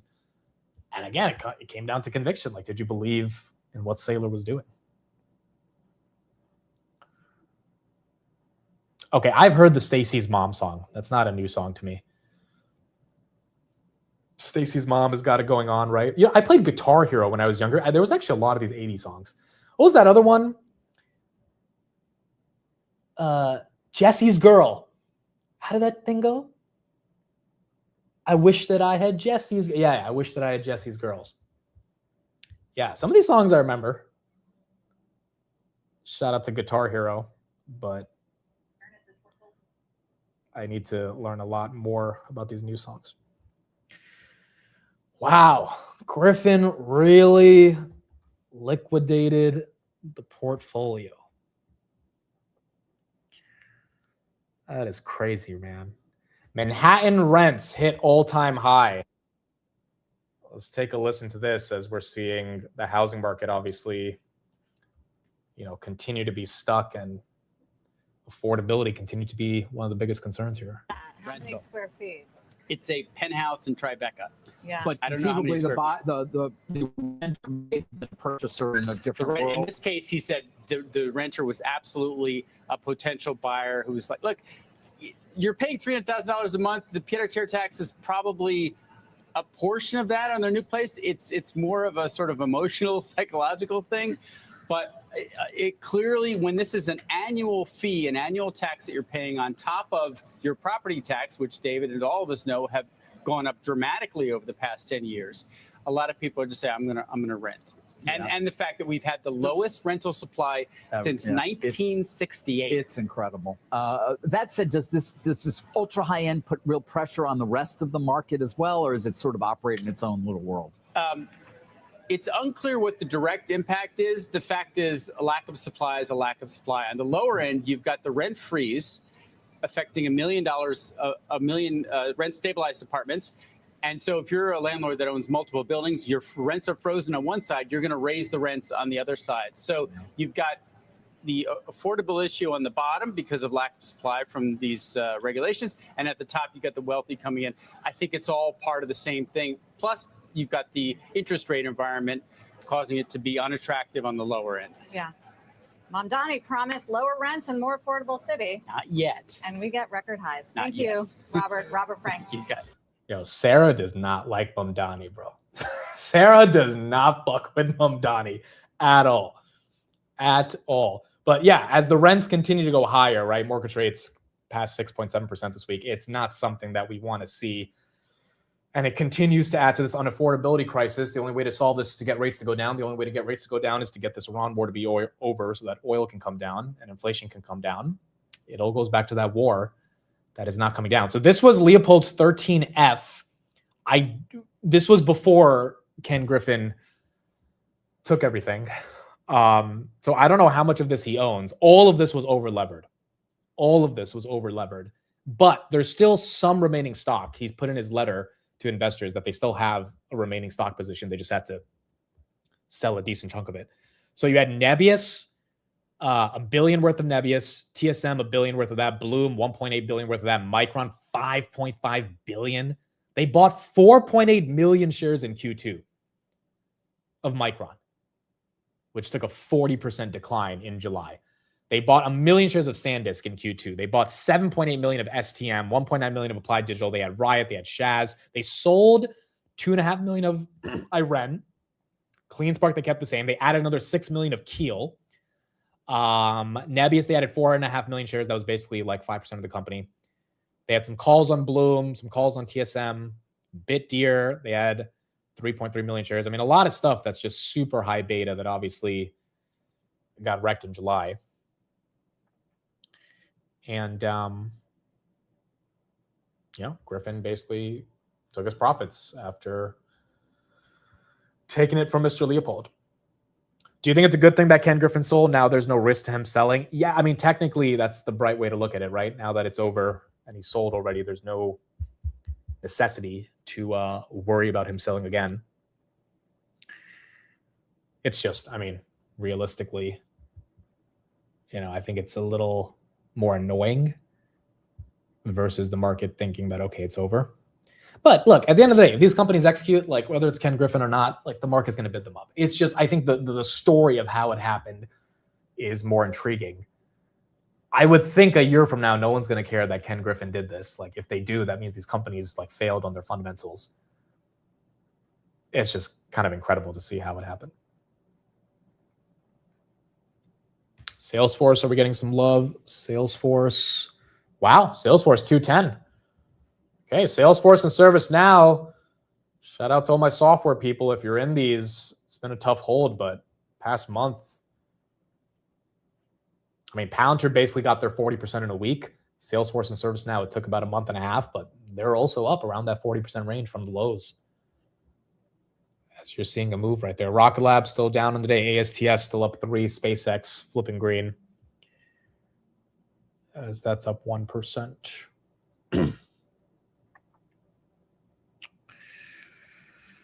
Yeah, the New York rent thing is interesting. I don't think that's going to stop anytime soon. I feel like New York and LA are just becoming more and more unaffordable. I mean, there was this article, we didn't cover it, but it was a couple of days ago that said like these OpenAI employees are having a hard time paying rent or finding like a home to buy, even with their OpenAI equity. Because first of all, they have to pay taxes on that equity. Like that's the big thing. And like, taxes in California is 50% of your equity is gone.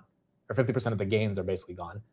So that's one thing. And then these homes, they're becoming rather unaffordable, even if you do have a ton of equity from working at a startup, because everyone has a ton of equity working at a startup. So everyone's bidding up the prices.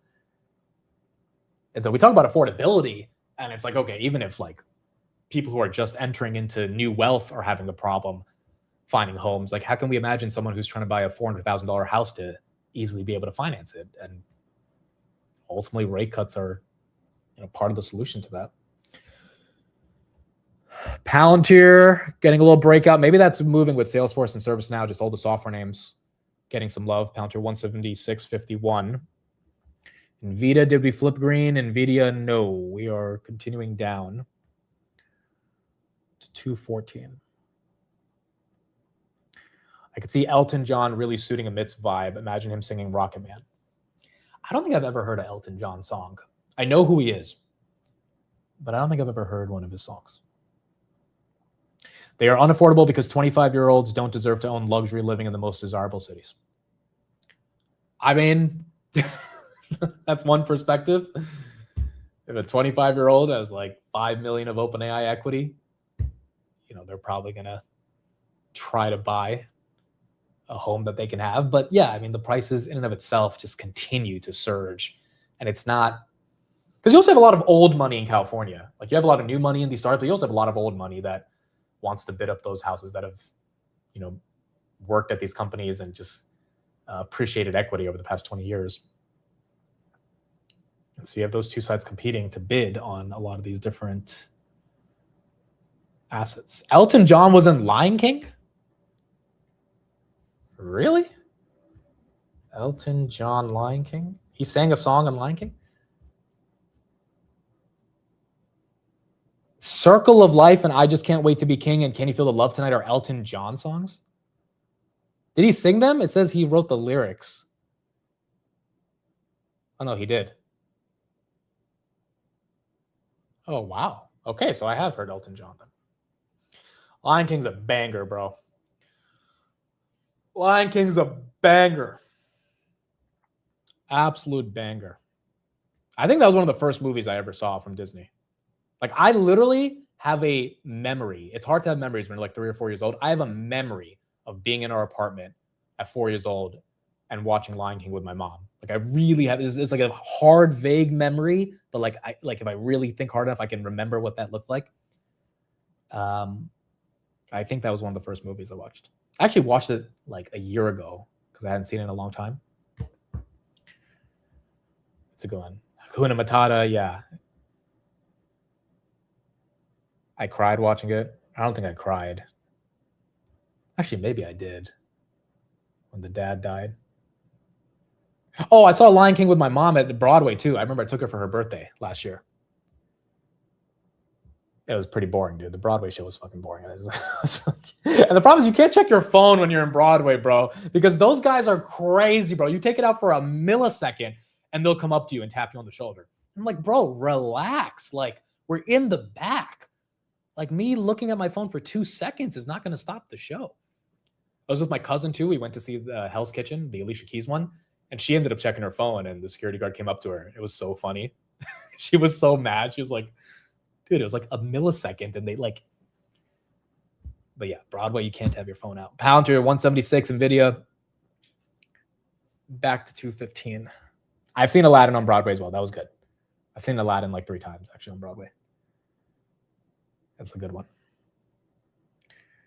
Yeah, it's kind of weird that SpaceX is dumping, or SpaceX is pumping while NVIDIA is dumping. Maybe SpaceX already took a ton of selling pressure throughout the week. And that's why you're seeing some of the pain right there. Spotify, that's up 1%. Target, that's up 3.8%. Microsoft is up 1% as well. I remember when I took my first steps, everybody was clapping. It was very profound. Okay, ASO, I know you're being sarcastic there, but I genuinely remember sitting in the living room of our first apartment watching Lion King. It's hard to remember stuff from that age, but I have some distinct memories from that time. Meta getting a little bit of a move, 553.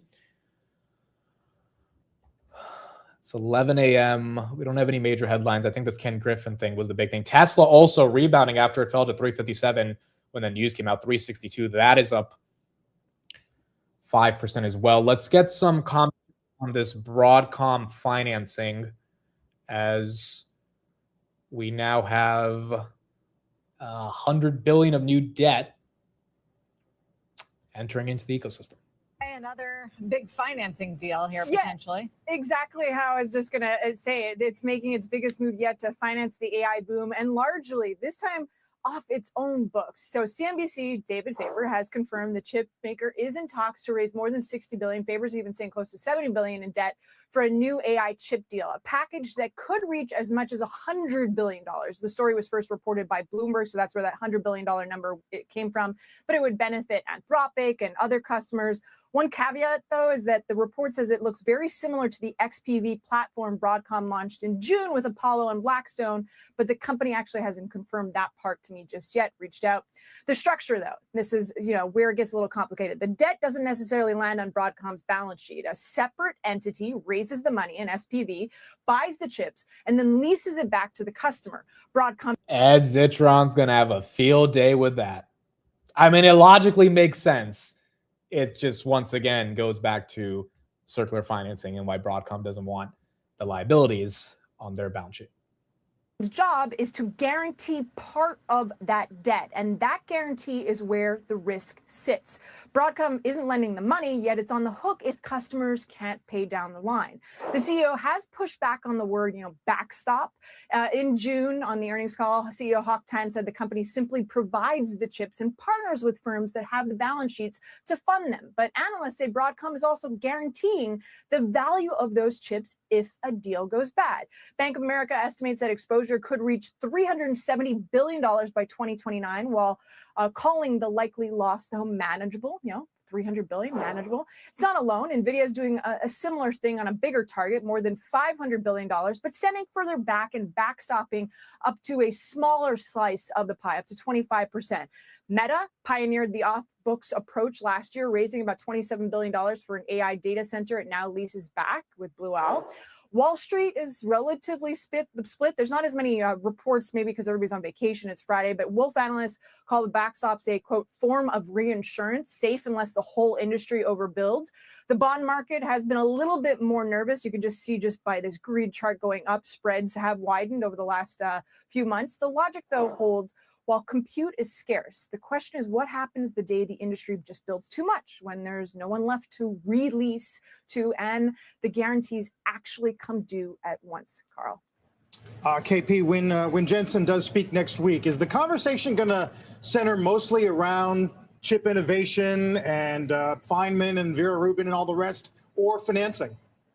I would assume that it has to do with Feynman and just the next generations, because that is accretive to their guidance, and that's what people want to see, like how are numbers stacking up. Yes, the financing is going to come, but those were the $500 billion amount that I mentioned. That's MOUs, and it's not even definitive. We don't even know how much money those 6 financiers, BlackRock, Blackstone, Goldman Sachs, have actually raised at this point. So I think that if anything, Jensen Huang is just going to change the narrative, make sure that we all don't think it's circular financing, that they're going to be at risk down the line, which was the point of this story right now, and more so focused on the actual chips that are going to be going out into the market over the next 3 to 6 months, and how that changes their revenue, and whether there'll be a more than $3 billion beat, which is the market has come to expect every single quarter now for NVIDIA. Yeah, it's going to be a huge, huge day. Christina, thanks. Thank Christina you. Partsinevelos, watching the chip. Right. More money entering into the ecosystem for Broadcom. Ultimately, it's good for these compute names because there's going to be more capital going into them, but the holding it on an SPV off the balance sheet, obviously, you'll get some concerns there. As long as the debt is guaranteed, the ROI is there, the market can overlook it. But it's just more competition for this 10-year treasury, which, folks, has hit a new 2026 high, 4.728%.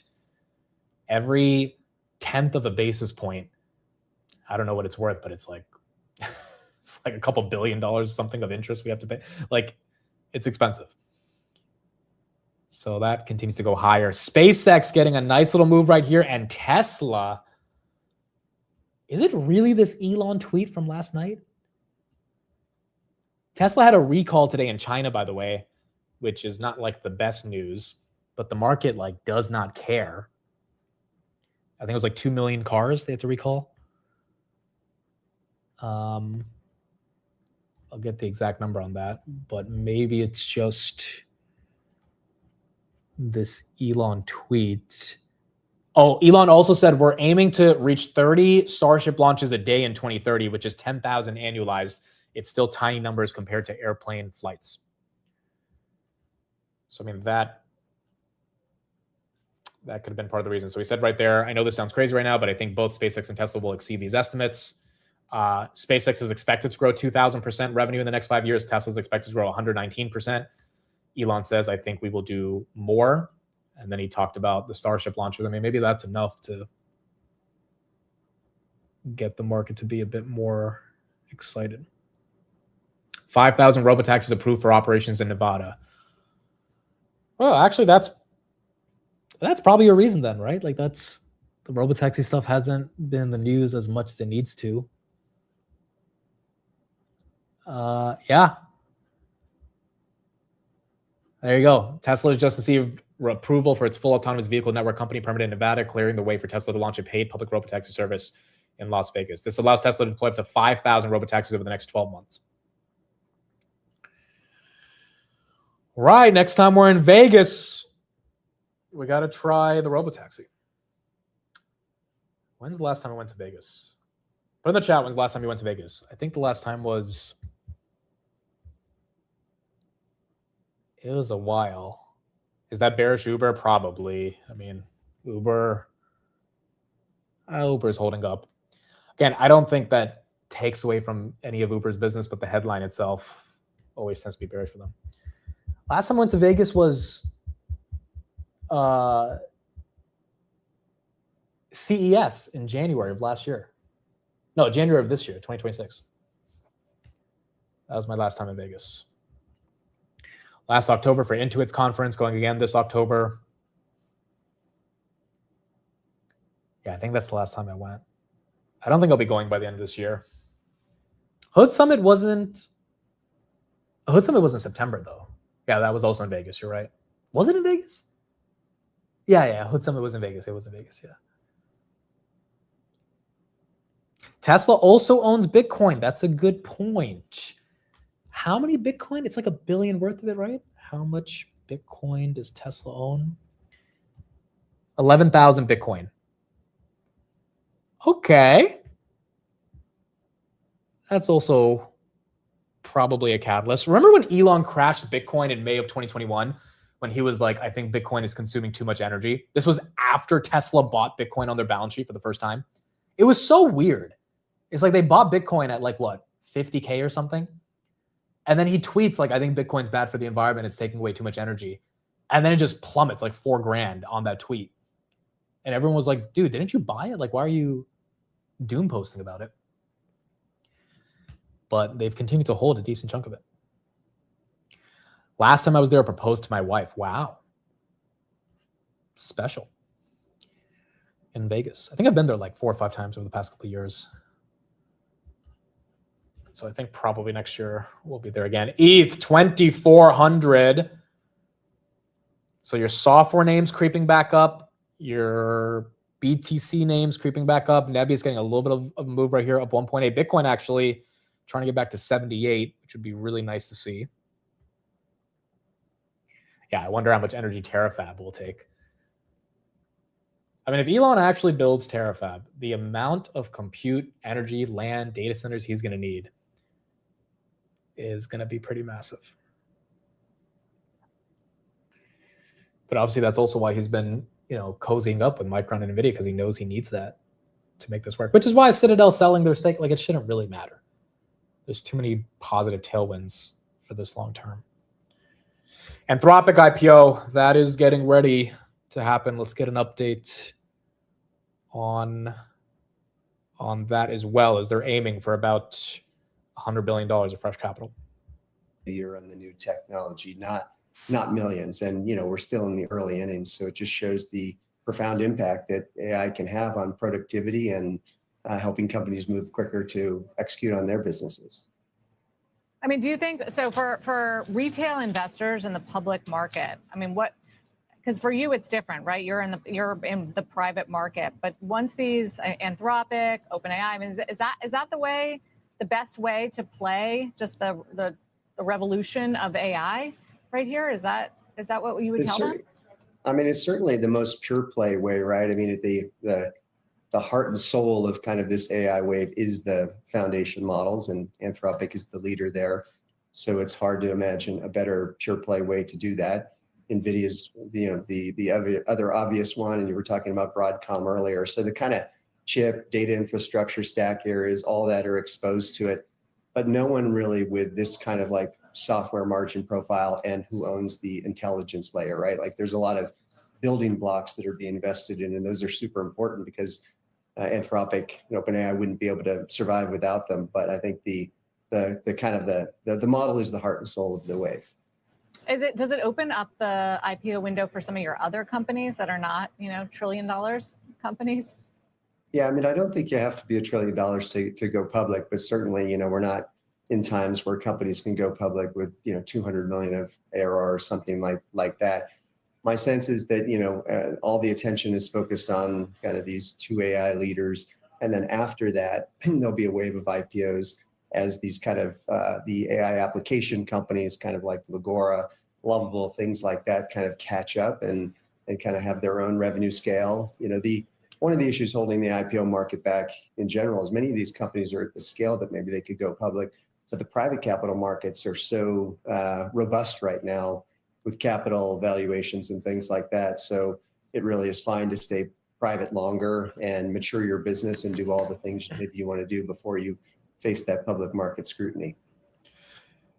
Dario and Sam are going to have to deal with a lot of that public market scrutiny. But again, this is why the S1s are going to be incredibly important. These revenue run rate growths are just unbelievable. It's a question of sustainability and ultimately the operating margins on a lot of these businesses.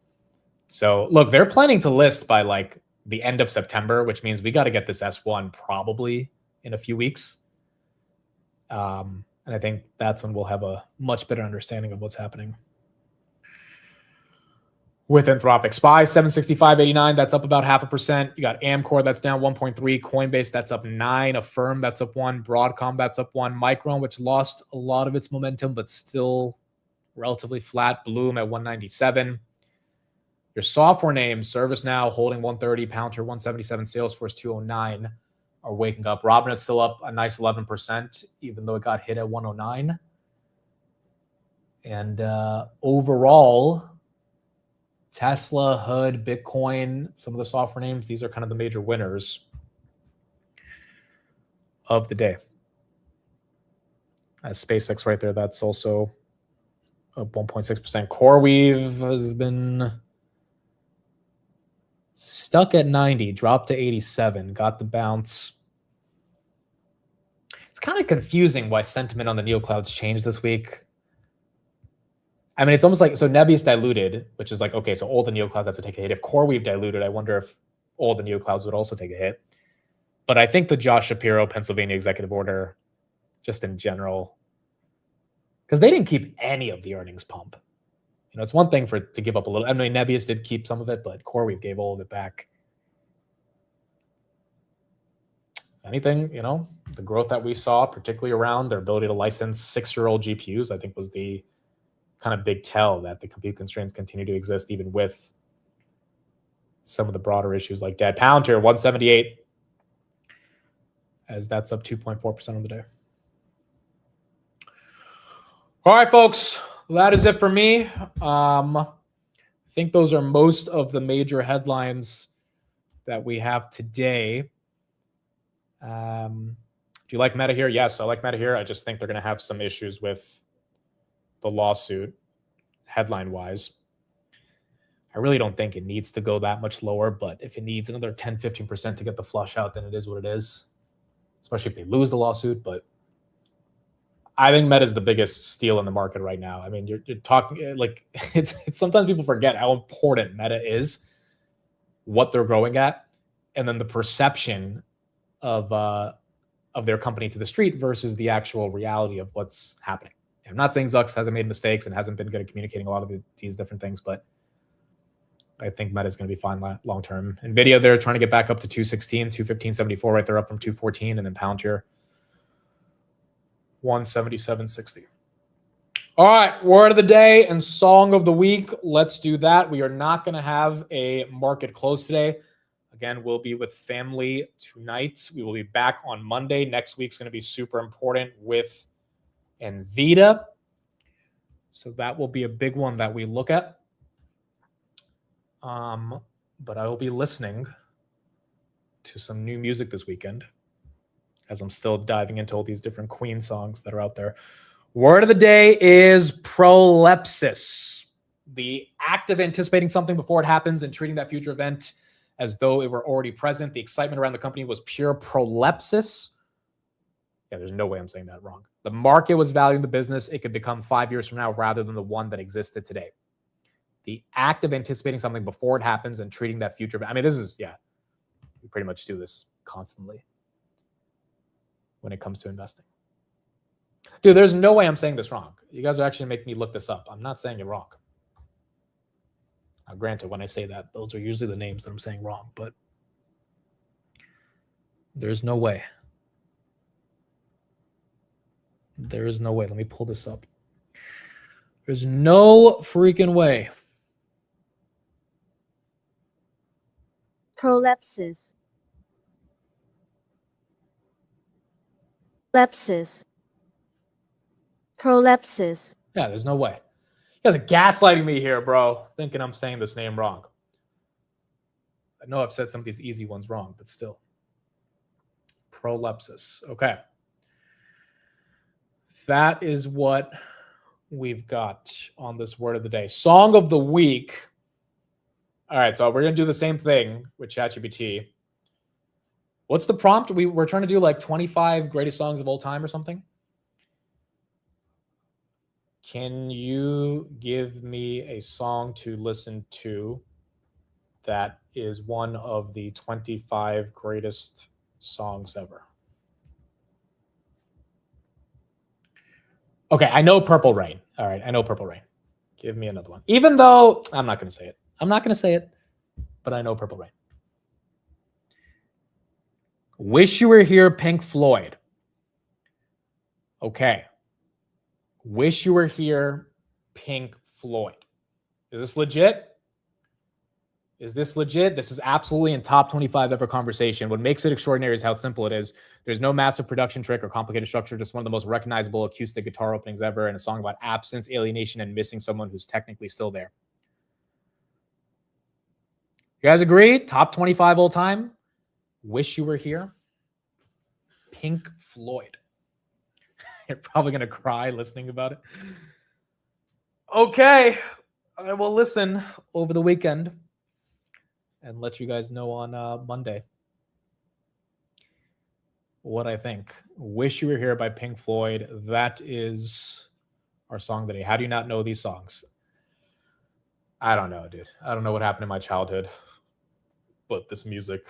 Also, my parents, like, usually you get introduced to music from your parents too, right? Like, my parents don't know any of this stuff, dude. And my sister never cared about it either, so it was kind of up to me to figure it out, and I definitely did not spend time trying to get into this music. But as I approach 30, I'll be 29 in October, dude. Dirty 30. It's creeping up on me. I feel like as a 30-year-old in America, I should probably know some of these songs. So that's what I'll be doing. All right, folks. Thank you all for being here. I'll be back on the Market Open on Monday. I've had a lot of meetings this week. I've had a lot of stuff behind the scenes. I know I've told you guys that I want to do something big for 2027 and really take the show to the next level. And it's been a productive week in terms of advancing that mission. And I think 2027, the show is going to be on a whole different level. Market open, market close. And it's something I'm really excited for. Had a lot of good progress this week. And so there's a lot of work to do over the next 4 months to make it happen. But I think 2027, we're taking this to the next level. And we're really like going for it. Like, it's been a fun 4 years building this.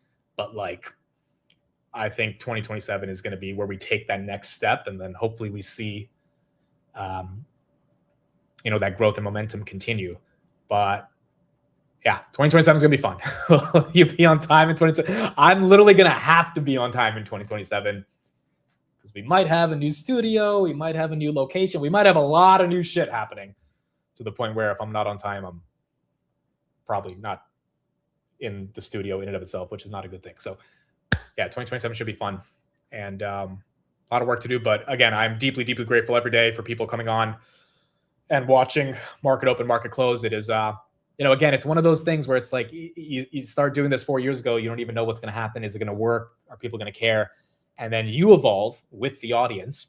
You learn with the audience. You're on the journey with everybody. You're not trying to be the expert, but you're trying to be someone who's willing and intellectually curious enough to try to learn about bond yields, even though you've never, taken an economics class around the 10-year treasury and learn about silver when silver is exploding. Like, all that stuff to me is just an exciting, fulfilling opportunity to care more about markets, obviously to help myself and others learn about opportunities that can help us make money in markets, because that's the whole point of this, to get to a different level of financial freedom, and then also cover the day-to-day news that's happening in markets. And so I'm just really, really grateful every day that I get the opportunity to do this, and try not to take it for granted, and hopefully we can take it to the next level going into next year.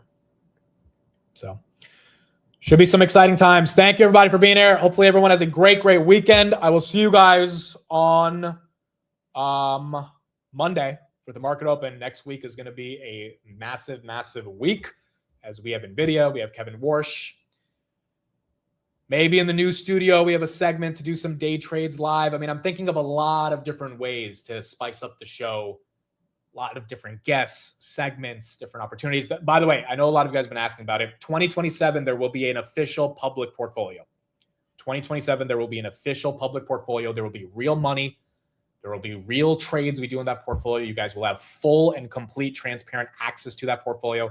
Obviously, it's hard to do with like my actual net worth, putting it out there. You kind of want to leave that for yourself, protect your safety when it comes to that. But in terms of actually having a managed public portfolio, there's a lot of stuff I'm working on for 2027. And I think it's going to increase the visibility, increase the reach, the distribution, provide a lot more value for the people that are watching.